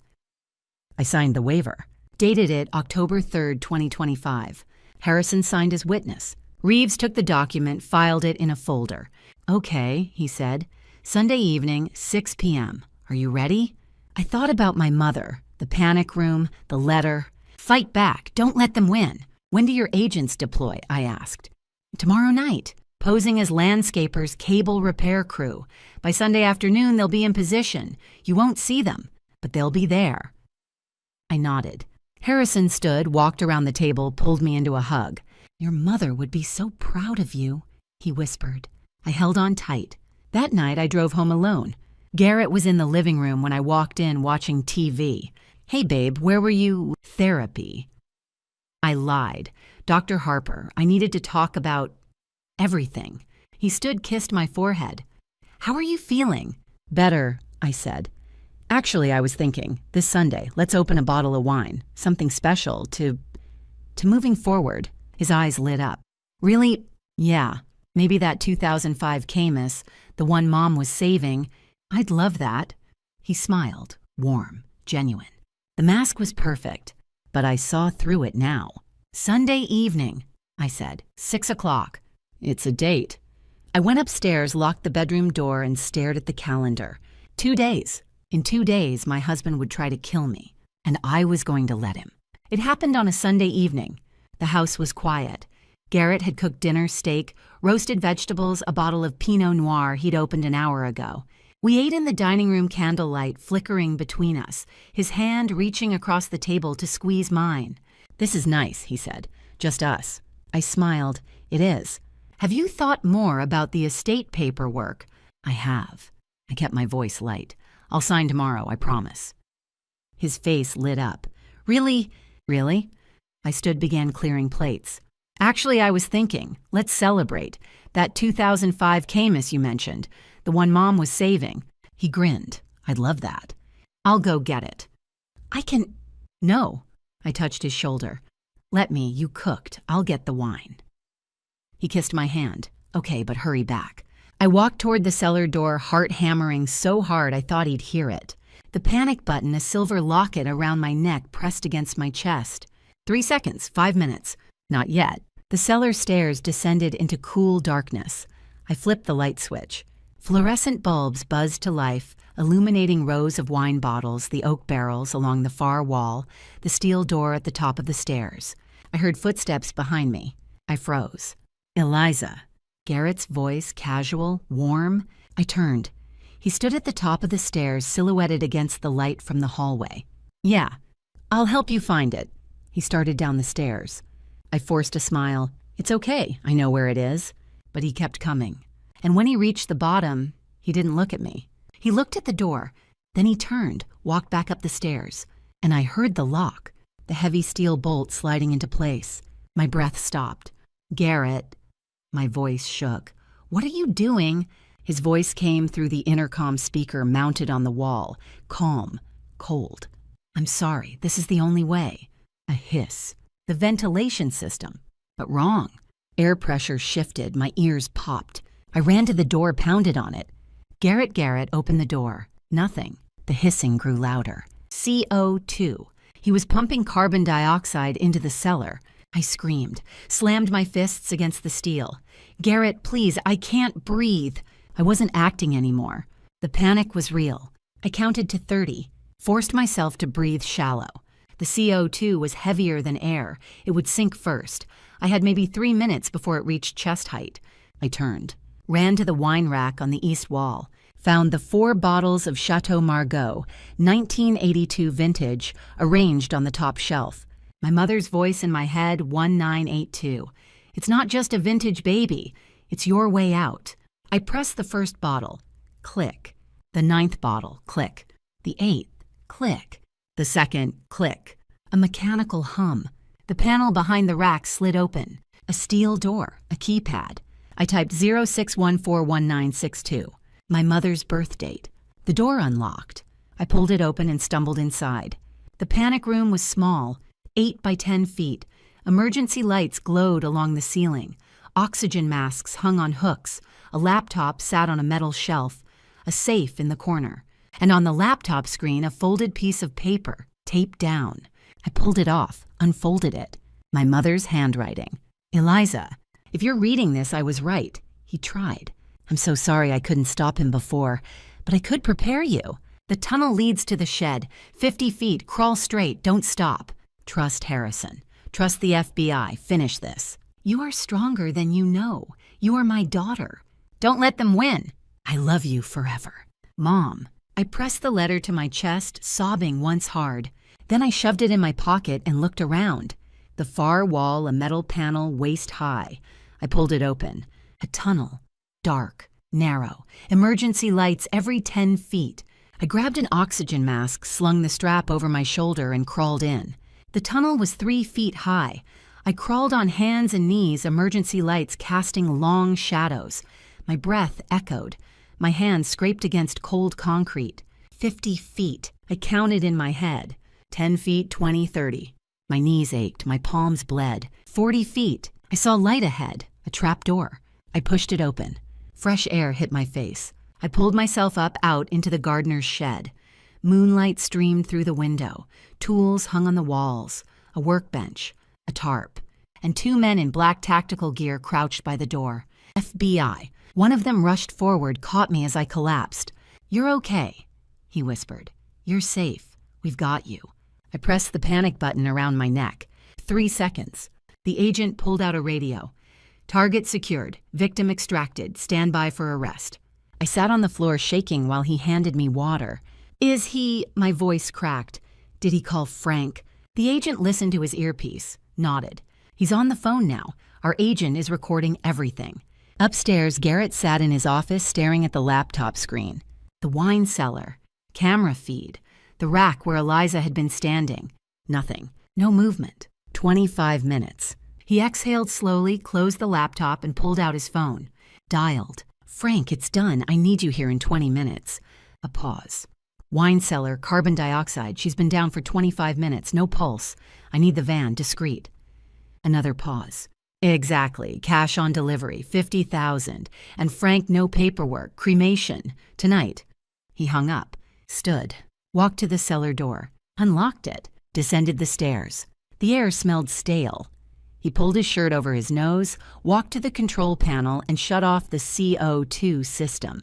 Then he opened the DVR panel, ejected the hard drive, crushed it under his heel, pulled alcohol wipes from his pocket, wiped the control panel, the door handle, the intercom button, slipped on latex gloves, rearranged the wine bottles near the rack to make it look like Eliza had been searching, stepped back, satisfied. It would look like an accident, a tragic malfunction. She'd been down here looking for wine, and the ventilation system failed. No one would question it. He climbed the stairs, locked the door behind him, and waited for Frank. 20 minutes later, headlights swept across the driveway. Garrett looked out the window. A black van. He smiled, and then the van doors opened, and 6 men in FBI vests poured out weapons drawn. Garrett's smile vanished. He turned to run, and froze. Agent Reeves stood in the hallway behind him. "Garrett Pierce." Reeves said, raising his badge, "FBI, you're under arrest for the attempted murder of Eliza Sullivan Pierce." Garrett's face went white. I don't know what you're talking about." "Hands behind your back." 2 agents grabbed him, forced him to his knees, cuffed his wrists.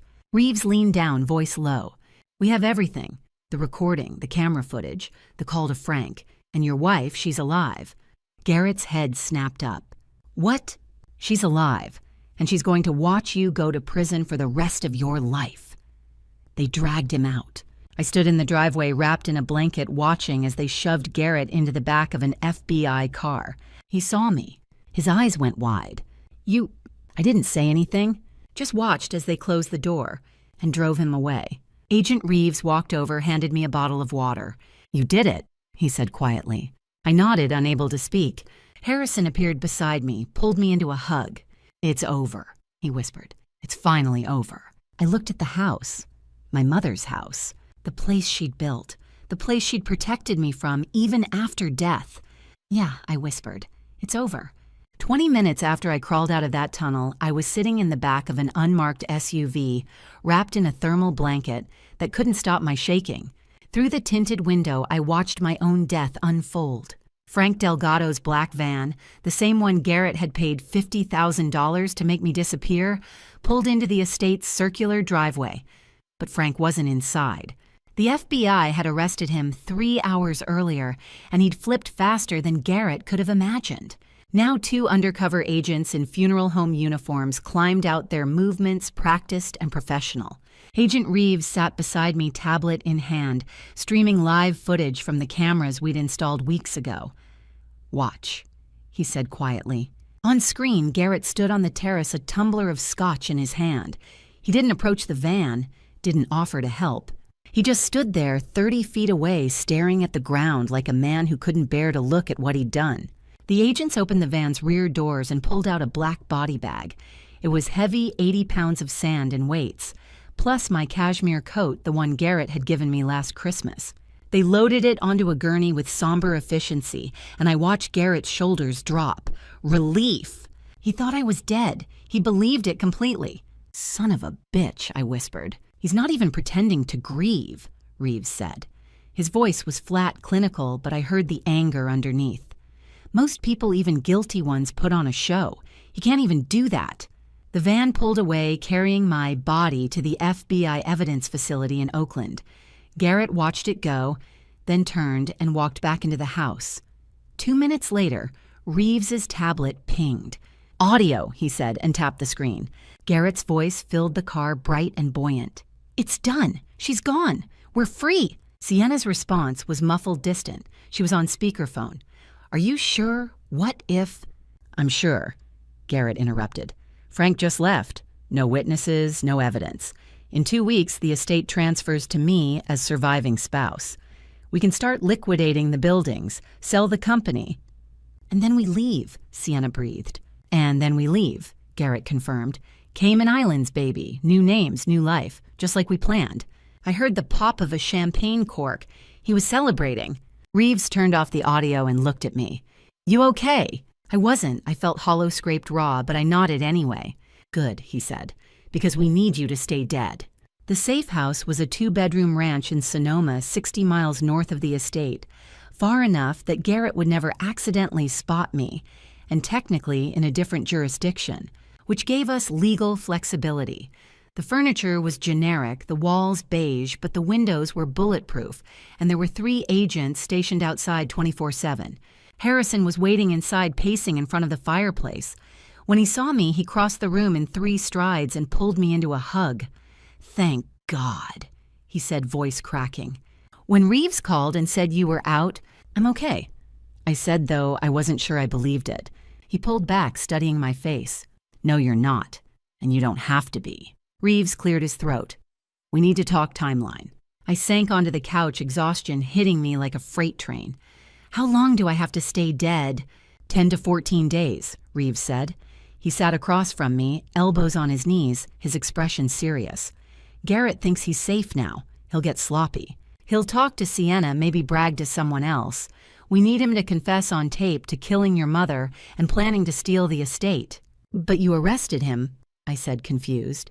"At the wine cellar, I saw—" "We detained him for attempted murder," Reeves corrected. "That's 7 to 10 years in California, maybe 15 if we're lucky. But if we can get him to confess to premeditated murder of Margaret plus wire fraud, securities, fraud, and conspiracy, that's life without parole. Federal charges, no chance of early release." I stared at him. "You let him go." "We didn't have a choice," Reeves said. His lawyer was already screaming entrapment. "We had to release him on a technicality, insufficient evidence to hold him overnight. But we've got round-the-clock surveillance. Every call, every text, every conversation. He's going to hang himself, Eliza. We just need time." 10 to 14 days, I repeated. My voice sounded far away. Harrison crouched in front of me. "I know this is hard, but think about what we're building here. Garrett killed your mother. He tried to kill you. He stole from 22 other women before you. If we don't do this right, he walks in a decade and does it again." I closed my eyes, saw my mother's face, heard her voice in that final video, "Don't let him win." When I opened my eyes, Reeves was holding out a garment bag and a manila envelope. "We need to make sure no one recognizes you. If Garrett thinks you're alive, this whole thing falls apart." Inside the bag was a wig, a dark brown bob, chin length and blunt. The envelope contained thick-framed glasses, a California driver's license with a fake name, Rebecca Torres, $5,000 in cash, and a cheap burner phone. "You'll stay here," Reeves said. "No contact with anyone except me, Harrison, and Agent Cole. No social media, no internet searches about yourself. As far as the world is concerned, Eliza Sullivan died in a tragic accident on October 4th. "What about the funeral?" I asked. Harrison exchanged a glance with Reeves. "We'll stage one. Closed casket, obviously. Garrett will attend, and we'll be recording every word." I thought about Garrett standing over my fake grave pretending to mourn. Thought about him shaking hands with people who actually cared about me, lying to their faces. "Good," I said. "Let him dig his own grave while he's at it." That night, I stood in front of the safe house bathroom mirror and cut my hair. Harrison offered to find a stylist, but I needed to do it myself, needed to feel like I was taking control of something, anything. The scissors were dull and the result was uneven, but when I put on the wig and glasses, I didn't recognize the woman staring back. Rebecca Torres looked tired, ordinary, forgettable. Eliza Sullivan was dead. I pressed my palms against the sink and let myself cry for my mother, for the life Garrett had stolen, for the woman I'd been 3 months ago, who'd believed her husband loved her. When the tears finally stopped, I washed my face and walked back into the living room. Reeves was on his laptop reviewing surveillance footage. He looked up when I entered. Garrett just texted Sienna. He's meeting her tomorrow at a restaurant in the city neutral ground, he thinks. We'll have agents at the next table. What's he going to say? I asked. We'll find out, Reeves said. But my guess he's going to celebrate. And when people celebrate, they get careless. I sat down beside him and stared at the frozen image of Garrett on the screen. My husband, my mother's killer, the man who'd shared my bed and plotted my death. I'm a ghost now, I said quietly. Reeves glanced at me. You okay with that? I thought about Margaret's letter, about the panic room she'd built, about the tunnel she'd made sure I could escape through. She'd known this moment was coming. She'd prepared me for it. Yeah, I said. Let's see what the living confess to the dead. 5 days after my death, Garrett threw me a funeral. I watched it from 60 miles away, sitting on the beige couch and the FBI safe house laptop open on the coffee table. Agent Reeves had set up a live feed from 6 hidden cameras around the estate angles covering the terrace, the garden, the library where guests mingled with wine glasses and hushed voices. I wore the brown wig and thick glasses even though no one could see me. I needed the disguise, needed the distance. You don't have to watch this, Reeves said quietly. He stood behind the couch, arms crossed his face, grim. Yes, I do, I said. On screen, 40 people gathered on the terrace where my mother's memorial had been held just 8 weeks ago. The same white chairs, the same view of the vineyards rolling toward the hills, but no casket, no urn. Just a blown-up photograph of me on an easel, laughing windblown, taken on a trip to Sonoma 2 years ago when I'd still believed my life was real. Garrett stood beside the photo in a black suit, his face carefully composed, devastated. Hollow. He'd practiced that expression, I realized, perfected it in the mirror. Friends, he began, voice breaking. Thank you for being here. Eliza would have... He paused, pressed a hand to his mouth, let his shoulders shake. Several women in the front row dabbed their eyes. She would have wanted something small, intimate. She hated being the center of attention. That was true, but everything else that came out of his mouth was a lie. He talked about our love story, how we'd met at a charity gala, how I'd made him believe in second chances after his difficult past. He quoted poetry I'd never heard him read. He described quiet mornings and shared dreams that had never happened. And through it all, Sienna sat in the front row gripping his hand. My sister, wearing black hair pulled back, playing the role of supportive family. When Garrett's voice cracked again, she squeezed his fingers and whispered something I couldn't hear.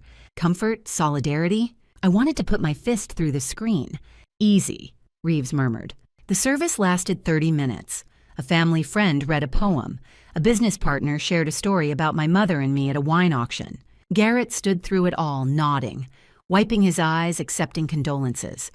When it ended, guests moved inside for food and wine, my wine from the cellar where he'd tried to kill me. Reeves tapped his keyboard switching camera feeds.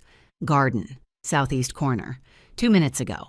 The new angle showed Garrett and Sienna standing near the roses, far enough from the house that no guests could hear them. A microphone hidden in the garden lights picked up every word. I can't believe it worked, Garrett said. He wasn't crying now. He was grinning. No autopsy, no police investigation. Frank handled everything.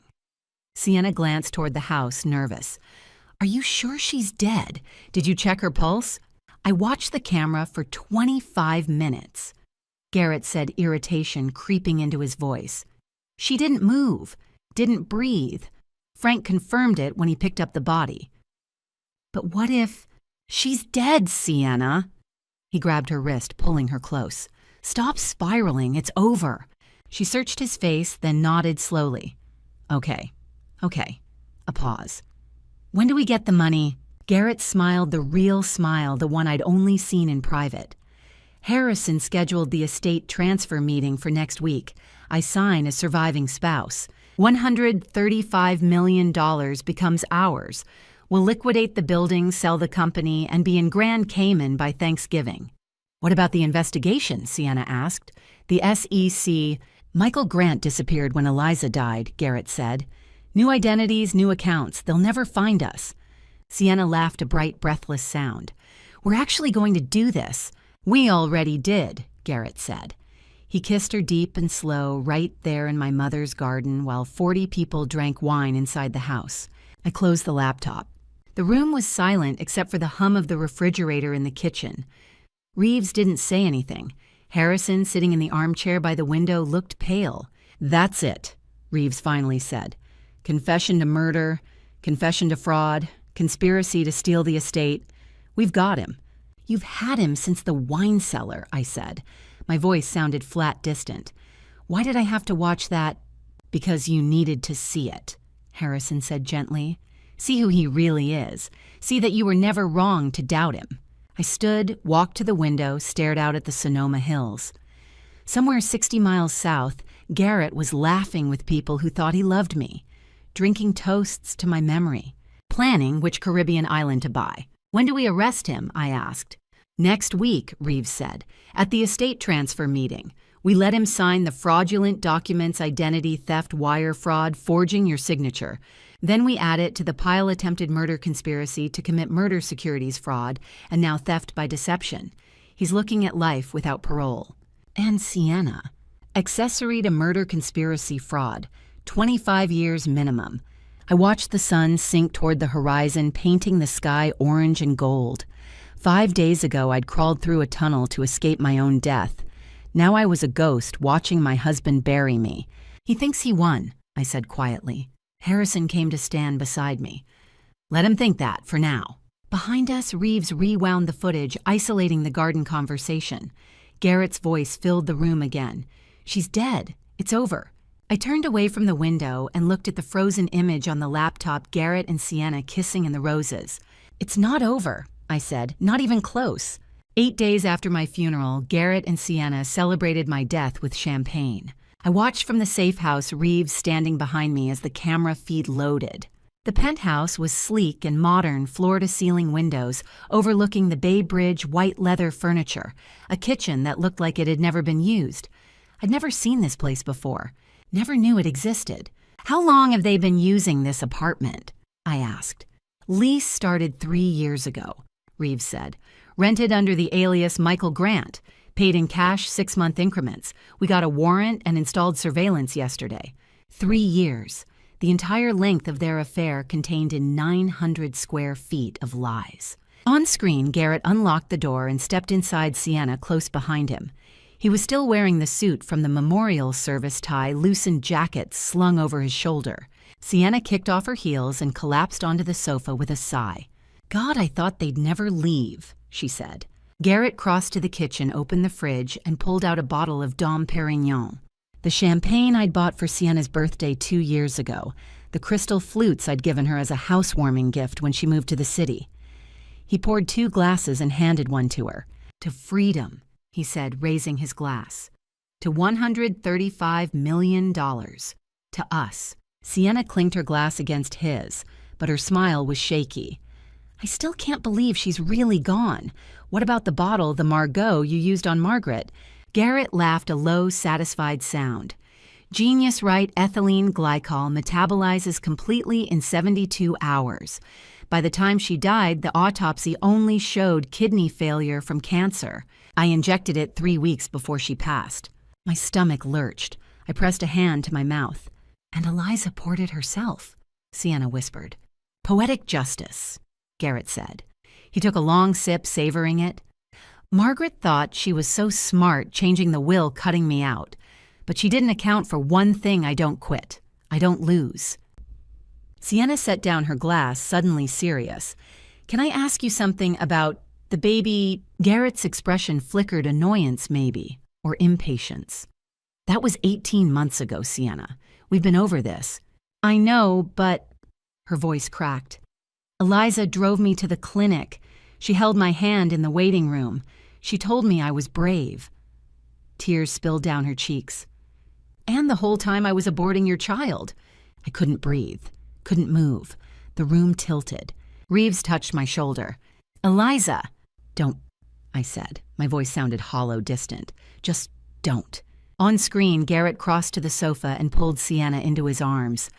We couldn't have a baby while I was still married to her. You know that. Timing wasn't right. But you promised, Sienna said, muffled against his chest. You said once we had the money, and we will, Garrett interrupted. New life, new names, new family, everything we planned. But first we had to get rid of her. Sienna pulled back, searching his face. Do you feel guilty, even a little? Garrett considered the question, then shook his head. Guilt is for people who have a choice. I didn't. Margaret was going to destroy me, report me to the SEC, freeze the assets, send me to prison. And Eliza? He shrugged. She would have figured it out eventually. I saw the way she looked at me after the will reading. She was suspicious. So you killed her, Sienna said softly. So I freed us, Garrett corrected. He cupped her face in his hands, kissed her forehead. 3 years we've been sneaking around. 3 years of stolen weekends and lies.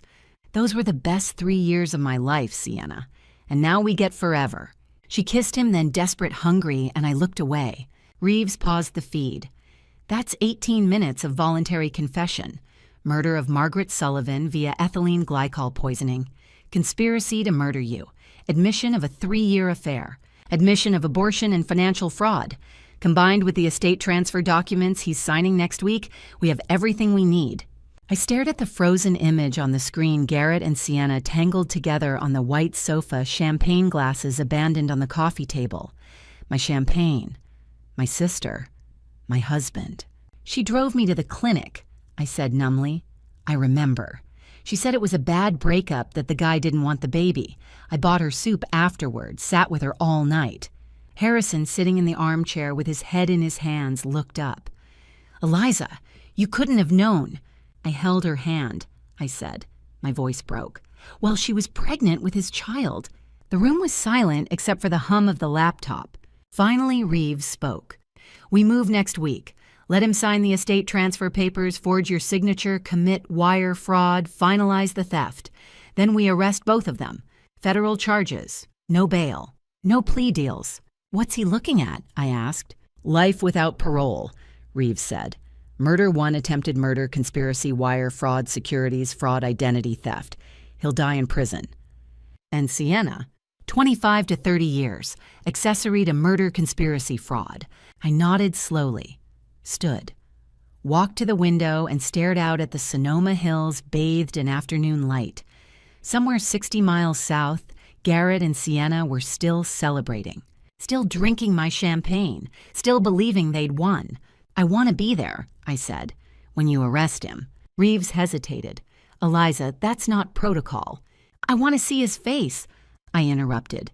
I turned to face him, and whatever he saw in my expression made him stop arguing.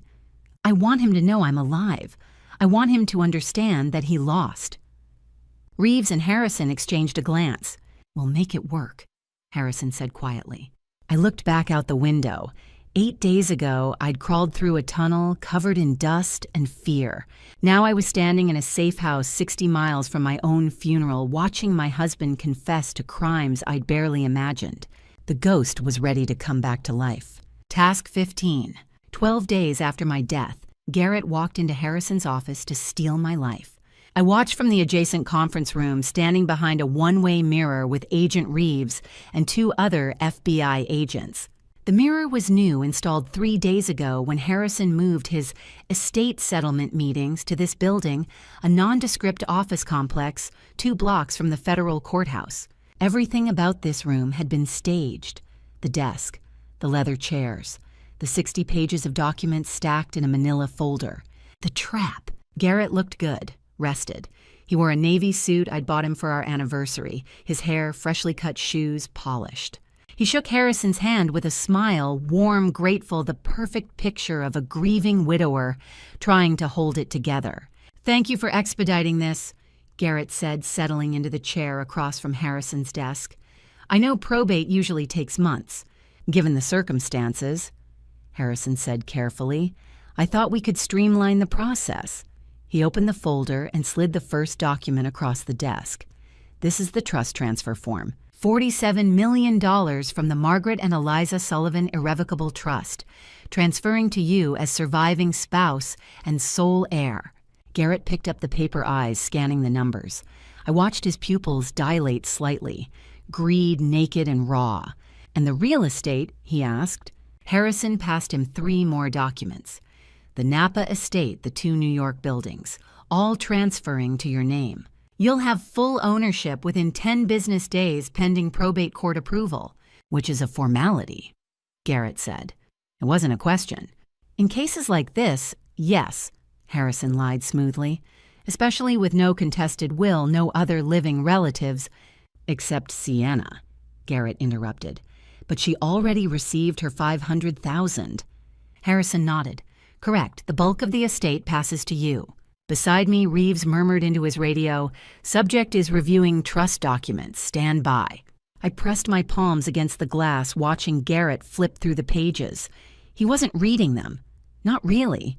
His eyes skimmed the paragraphs, catching only the numbers: $47 million, $18 million, $12 million. The Sullivan Wine Company valuation, the life insurance payout, everything my mother and I had built reduced to dollar signs. Harrison slid the final document across the desk. "And this is the beneficiary change form for Eliza's life insurance policy. $5 million currently held in escrow payable to you upon death certificate filing." Garrett's smile widened. "When will that clear?" 2 weeks, maybe 3, Harrison said. "I've already submitted the death certificate to the insurance company." Lies. All lies. The death certificate was fake, issued by a medical examiner working with the FBI. The insurance company had been notified of the fraud investigation. But Garrett didn't know that. He just saw $5 million more. "Where do I sign?" Garrett asked.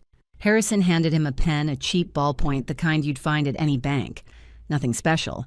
But I knew what it represented: evidence. Every signature Garrett made with that pen was being recorded by 3 cameras hidden in the ceiling, each angle, capturing his face, his hand, the documents. "Here," Harrison said, tapping the first page. "An initial here, here, and here." Garrett signed without hesitation. His handwriting was sharp, confident: Garrett Michael Pierce. "This line states that you are the surviving spouse and sole heir." Harrison continued, flipping to the next page. "Sign here. Garrett Michael Pierce. This form transfers the trust funds to your personal account. Sign and date. Garrett Michael Pierce. October 16th, 2025. Page after page. 60 pages of fraud committed in blue ink. Reeves spoke quietly into his radio again. "We have 18 counts of wire fraud, 6 counts of identity theft, and 4 counts of conspiracy to commit theft. Arrest teams confirm ready status." Through my earpiece, I heard the responses: "Team 1 ready. Team 2 in position. Team 3 standing by." Garrett reached the final page and paused, looking up at Harrison. "That's it." "That's it," Harrison confirmed. "The estate is yours." Garrett sat back in his chair, exhaling slowly. "You know, Harrison, Eliza always said you were the best attorney in the state. I'm glad she was right." He picked up the trust transfer form again, staring at the numbers. $47 million, 3 properties, the company. It should have been mine from the beginning. "How do you mean?" Harrison asked, voice neutral. "Margaret never liked me," Garrett said. He wasn't looking at Harrison now. He was staring at the document, lost in his own thoughts. "She thought I wasn't good enough for Eliza. Tried to get her to sign a prenup, tried to freeze me out of the business decisions. But Eliza trusted me. She put my name on the accounts, gave me access." He smiled. "She made this so easy." I dug my nails into my palms, fighting the urge to storm through that door and tell him I was standing 10 feet away. Reeves touched my shoulder. 60 seconds, he whispered. Harrison gathered the signed documents and slid them into a leather portfolio. "I'll file these with the probate court tomorrow morning.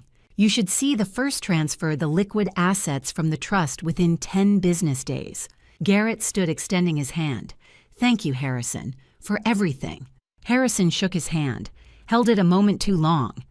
"Eliza would have wanted this handled properly. She was a good woman," Garrett said. His voice was flat, perfunctory. "She deserved better than what happened." "What happened?" As if my death had been an accident, a tragedy beyond his control. Garrett turned toward the door portfolio tucked under his arm.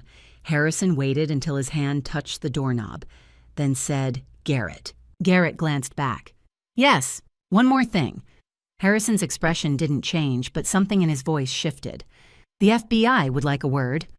The door opened, but Garrett didn't walk out. Agent Reeves walked in, flanked by 4 federal agents in tactical gear weapons, holstered but visible. Garrett froze. The color drained from his face. "Garrett Michael Pierce." Reeves said, pulling out his badge, "You are under arrest for wire fraud identity, theft conspiracy to commit theft attempted murder, and the murder of Margaret Sullivan. You have the right to remain silent." Garrett's mouth opened, closed. He looked at Harrison, then at Reeves, then at the one-way mirror as if he could sense me standing on the other side. "This is a mistake," Garrett said. His voice cracked. "Eliza is dead. I'm her husband. I have every right—" "Eliza Sullivan is alive," Reeves interrupted, "and she's been watching you the entire time." Garrett's eyes went wide.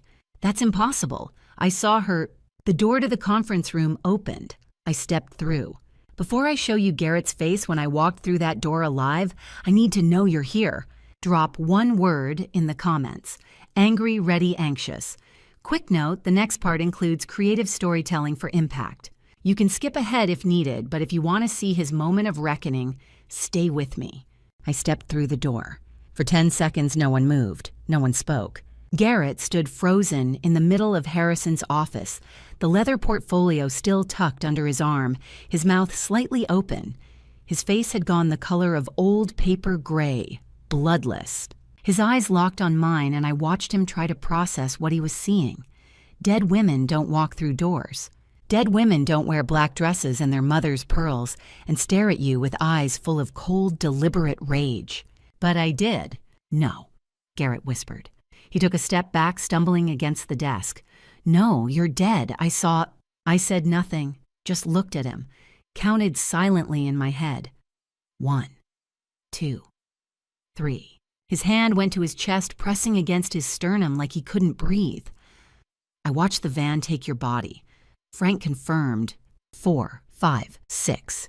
"This is a trick," he said, voice rising. "Some kind of 7, 8, 9. At 10 seconds, I spoke. My voice came out steady, quiet, calm. "You saw what you wanted to see, Garrett. A dead woman, a clear path to my money, freedom." The door behind me opened again, and 2 agents escorted Sienna inside. She was still wearing the dress from this morning, mascara-smudged hair disheveled. When she saw me, she screamed a raw, jagged sound that echoed off the walls. "Oh my God," she gasped. "Oh my God, no." "Yes," I said. I turned to face her, and she flinched like I'd struck her. "I'm alive, Sienna. Surprise." She looked wildly between me and Garrett, then at the agents flanking her. "I don't understand. The funeral, the body, sand and weights," I said.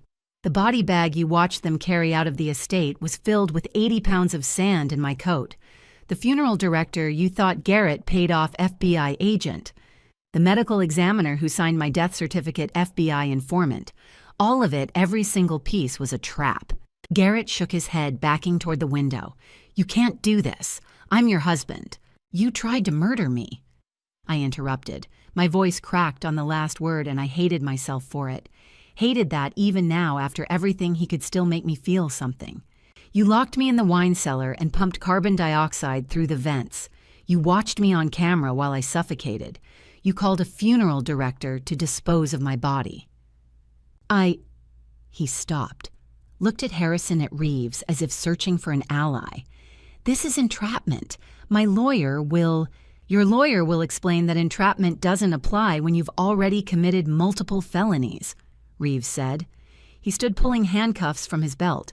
"Garrett Michael Pierce, you are under arrest for the murder of Margaret Sullivan, attempted murder of Eliza Sullivan, conspiracy to commit murder, wire fraud, securities fraud, identity theft, and conspiracy to commit theft.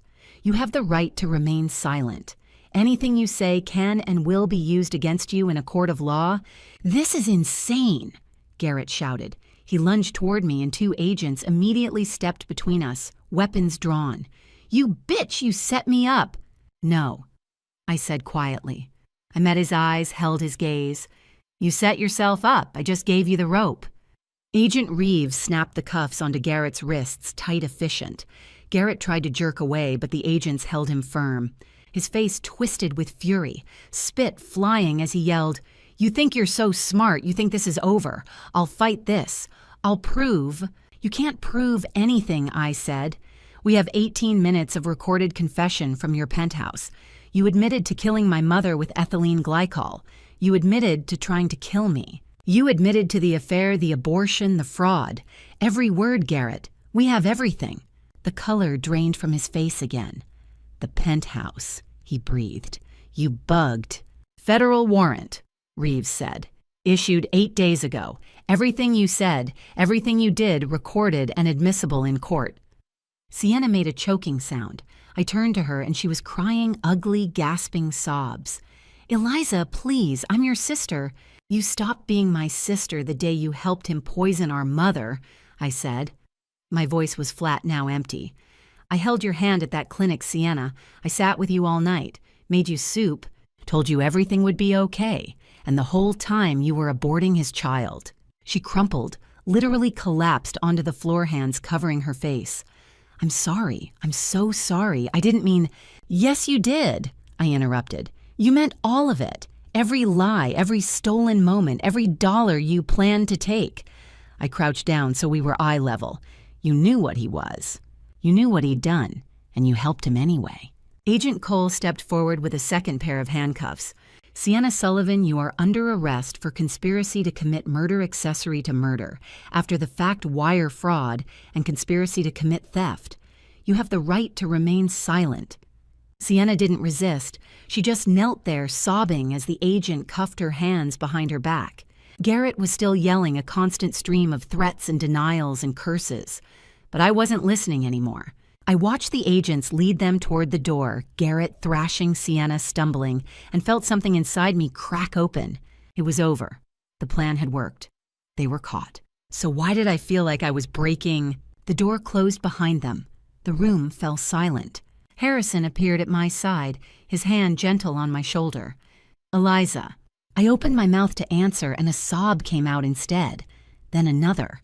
Then I was crying deep, wrenching cries that shook my entire body, and Harrison pulled me into his arms, holding me while I shattered. "It's over," he murmured. "It's over. You did it." But it didn't feel over. It felt like grief for my mother, for the sister I'd loved, for the marriage that had never been real. It felt like loss, sharp and total. I cried until I had nothing left, until my throat was raw and my eyes burned. When I finally pulled away, Harrison handed me a handkerchief, old-fashioned, embroidered with his initials, and I wiped my face. "What happens now?" I asked. My voice was hoarse. "Now," Reeves said from across the room. "They're booked, arraigned, and held without bail. The U.S. attorney will prosecute. Trial starts in 3 months. You'll testify. And then," he met my eyes, "and then you get your life back." I looked down at the handkerchief in my hands, at the monogram stitched in navy thread. H.W. Harrison Whitfield, the man my mother had trusted to protect me. "I don't know what my life looks like anymore," I admitted. "Then you get to figure it out," Harrison said gently. "Without him, without fear, on your own terms." I nodded slowly, folded the handkerchief, pressed it against my chest like a talisman. Outside the window, the sun was setting over San Francisco, gold and orange and impossibly bright. Somewhere in this city, Garrett and Sienna were being processed into the federal system, photographed, fingerprinted, locked in holding cells. And I was standing here alive. I took a breath, let it out. "Okay," I said, "let's finish this." 1 month after the arrest, the trial began. I sat in the front row of courtroom 6A in the San Francisco Federal Building, flanked by Harrison on one side and Dr. Harper, my therapist, on the other. The room was packed journalists with notebooks, sketch artists, 22 fraud victims who'd flown in from across the country, and a line of spectators stretching into the hallway. The jury sat in 2 rows to my left, 12 faces I'd studied for 3 days, 8 women, 4 men ages, ranging from mid-20s to late 60s. They held my life, my mother's memory in their hands. Garrett sat at the defense table in an orange jumpsuit, his wrists cuffed to a chain around his waist. He'd lost weight. His face was hollow, unshaven, nothing like the polished man who'd kissed me goodbye every morning.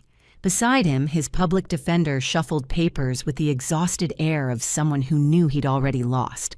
Sienna sat at a separate table with her own attorney, a sharp-eyed woman in a gray suit who'd tried and failed to negotiate a plea deal. My sister wouldn't look at me. Hadn't looked at me once in 3 days. Federal prosecutor Sarah Mitchell stood and approached the jury. She was in her 50s with silver hair pulled into a tight bun and a voice that could cut glass. "Ladies and gentlemen," she began, "over the next hour you're going to watch an 18-minute video. In it, you will hear Garrett Pierce confess in his own words to murdering Margaret Sullivan by poisoning her wine with ethylene glycol. You will hear him describe in detail how he tried to murder Eliza Sullivan by locking her in a wine cellar and flooding it with carbon dioxide. You will hear him brag about a 3-year affair with the victim's sister. And you will hear him celebrate stealing $135 million. She paused, letting the words settle. This is not a circumstantial case. This is not a he said, she said. This is a confession. Voluntary. Recorded. Undeniable. Mitchell nodded to the bailiff. The lights dimmed. A screen descended from the ceiling. And then I watched again as Garrett raised a champagne glass in his penthouse and said, "To freedom. To $135 million. To us." The jury was silent, riveted. When Garrett admitted to injecting ethylene glycol into the 1982 Margot, a woman in the front row pressed a hand to her mouth.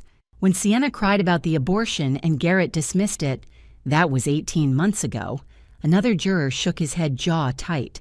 18 minutes. Every word I'd heard in the safe house now playing for the world.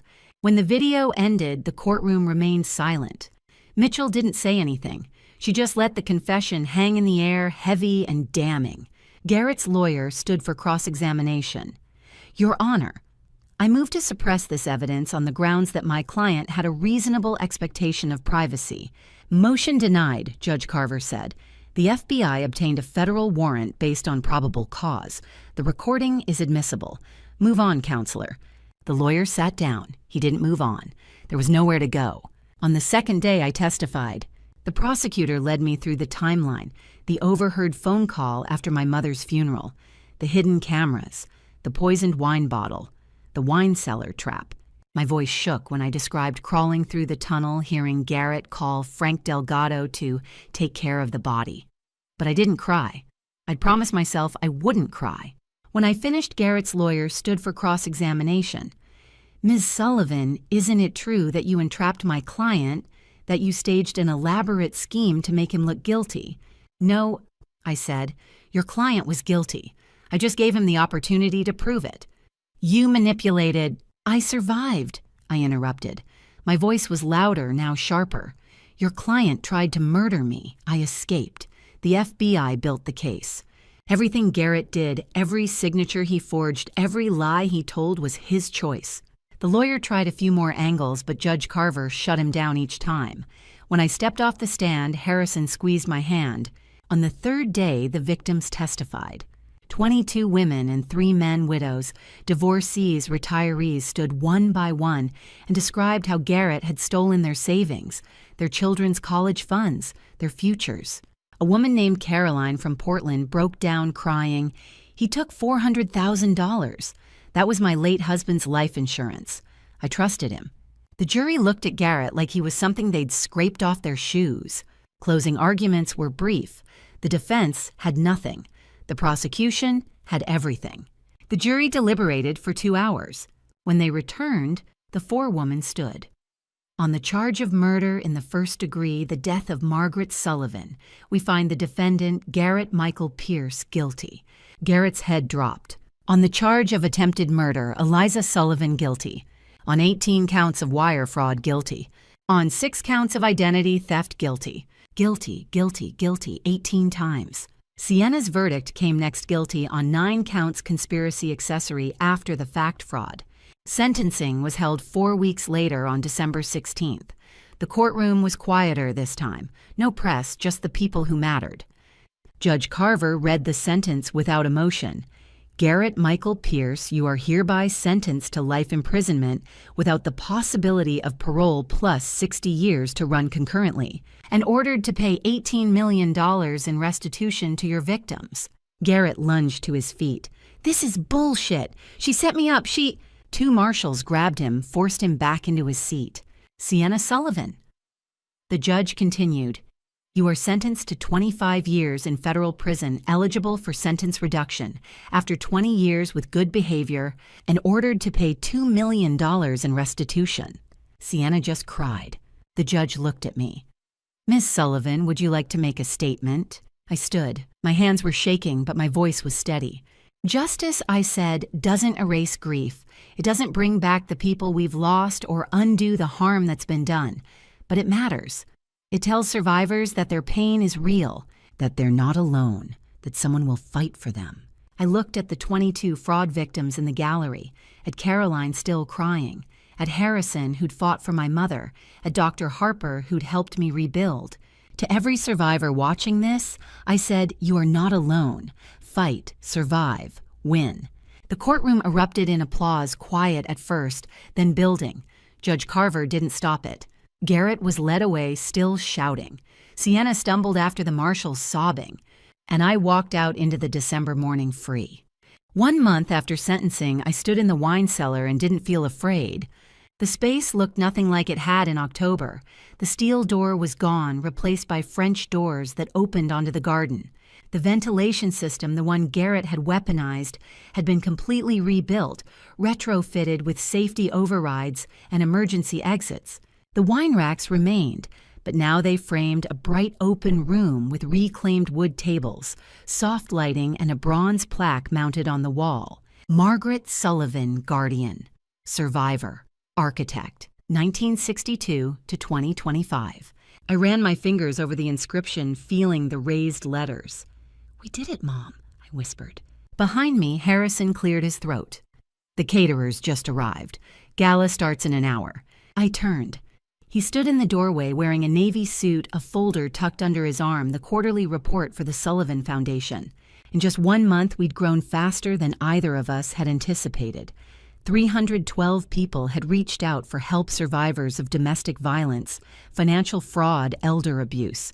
We'd distributed over $20,000 in emergency grants, connected 47 people with pro bono attorneys, and funded 6 months of therapy for 32 survivors.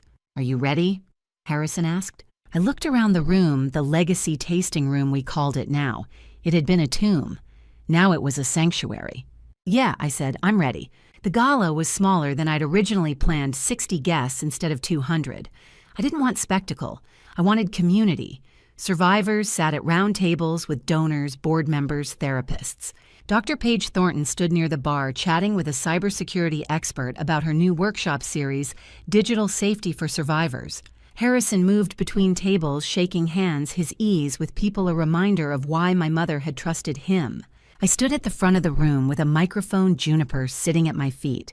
I'd adopted him 3 weeks ago, a 3-year-old golden retriever who'd been abandoned twice, once as a puppy, and again last year. We understood each other, Juniper and I. We were both learning to trust again. Thank you all for being here, I began. My voice echoed slightly in the vaulted space. 3 months ago, I walked out of a courtroom after watching the man who murdered my mother get sentenced to life in prison. People asked me what I was going to do next, and honestly, I didn't know. I paused, glancing at the bronze plaque. My mother spent the last months of her life building a case against the man who was poisoning her. She hid evidence, created escape routes, prepared me for a fight I didn't know was coming. She didn't survive, but she made sure I would. A few people wiped their eyes. I pushed forward. The Sullivan Foundation exists because of her, because she believed that survival isn't the end of the story, it's the beginning. This room, this foundation, is for every person who's been lied to, stolen from, hurt by someone they trusted. You are not broken, you are not weak, and you get to decide what comes next. Applause filled the room, warm, genuine. I stepped back from the microphone and gestured to a woman sitting near the front. Claire, would you like to share? Claire stood slowly. She was in her 40s, sharp-eyed, wearing a red dress that looked like armor. 3 weeks ago, she'd walked into our office with nothing but a restraining order and $60. Now she had a job, an apartment, and a lawyer helping her file for divorce. I didn't think I'd survive, Claire said, her voice steady. I thought he'd killed the part of me that knew how to fight. But I'm standing here, and that means I won. The room erupted in applause. Claire smiled a real fierce smile and sat down. After the gala, I walked through the vineyard with Juniper at my side. The winter sun was setting, painting the sky in shades of gold and rose. The vines were dormant now, bare branches waiting for spring. But the land was alive, healing, preparing for new growth. Everything my mother had built, everything Garrett had tried to destroy was still here, growing, thriving. I stopped at the edge of the property, looking out over the valley. Somewhere in a federal prison in Colorado, Garrett was serving the first year of a life sentence. Sienna was in a facility in Northern California, 23 years left on her term. I hadn't spoken to either of them since sentencing. Didn't plan to. My phone buzzed. A text from Dr. Harper, proud of you. See you Tuesday. Twice a week, I sat in her office and worked through the grief, the anger, the complicated mess of loving and losing people who'd hurt me. It was slow, hard, but I was learning that healing didn't mean forgetting. It meant choosing every day to keep going. Juniper nudged my hand with his nose tail wagging. I scratched behind his ears. Come on, buddy, let's go home. We walked back toward the house, the lights from the tasting room glowing warm in the dusk. I could hear laughter voices, the clink of glasses, people who'd survived, people who were rebuilding. I wasn't ready to date, wasn't sure when or if I'd trust someone that way again. But I had this, my foundation, my work, my dog, my therapist, my friends. I had mornings in the vineyard and evenings by the fire. I had a life that was mine. At the door, I paused and looked back one more time at the valley, at the vines, the hills, the sky bleeding orange and purple.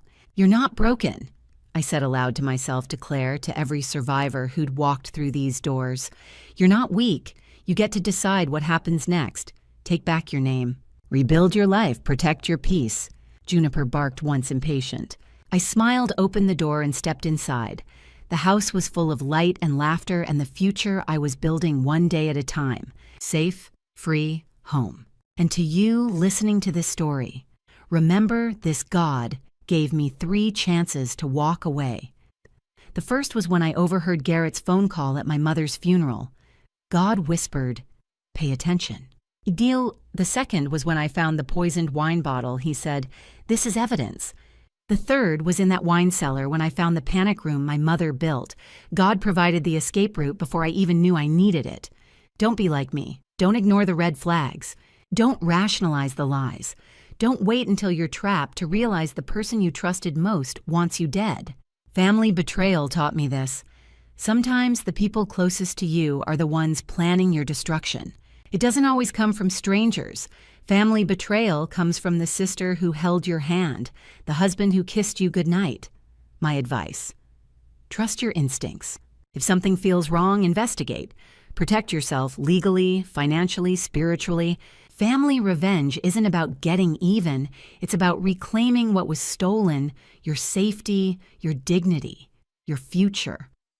Family betrayal leaves scars, but those scars prove you survived. And family revenge, it's not hatred, it's justice served cold. Here's my truth. I don't regret the family revenge I took. I regret not seeing the betrayal sooner. If this story moved, you drop a comment below, share your thoughts, your experiences, or just let me know you're here. Subscribe to this channel so you don't miss what comes next. And if someone you know needs to hear this, share it with them. Your story matters too. Thank you for staying until the end. I know this wasn't easy to hear. One last thing. Some stories here blend truth with fiction for educational insight. If this content doesn't resonate with you, explore other videos that suit you better. Always prioritize your peace.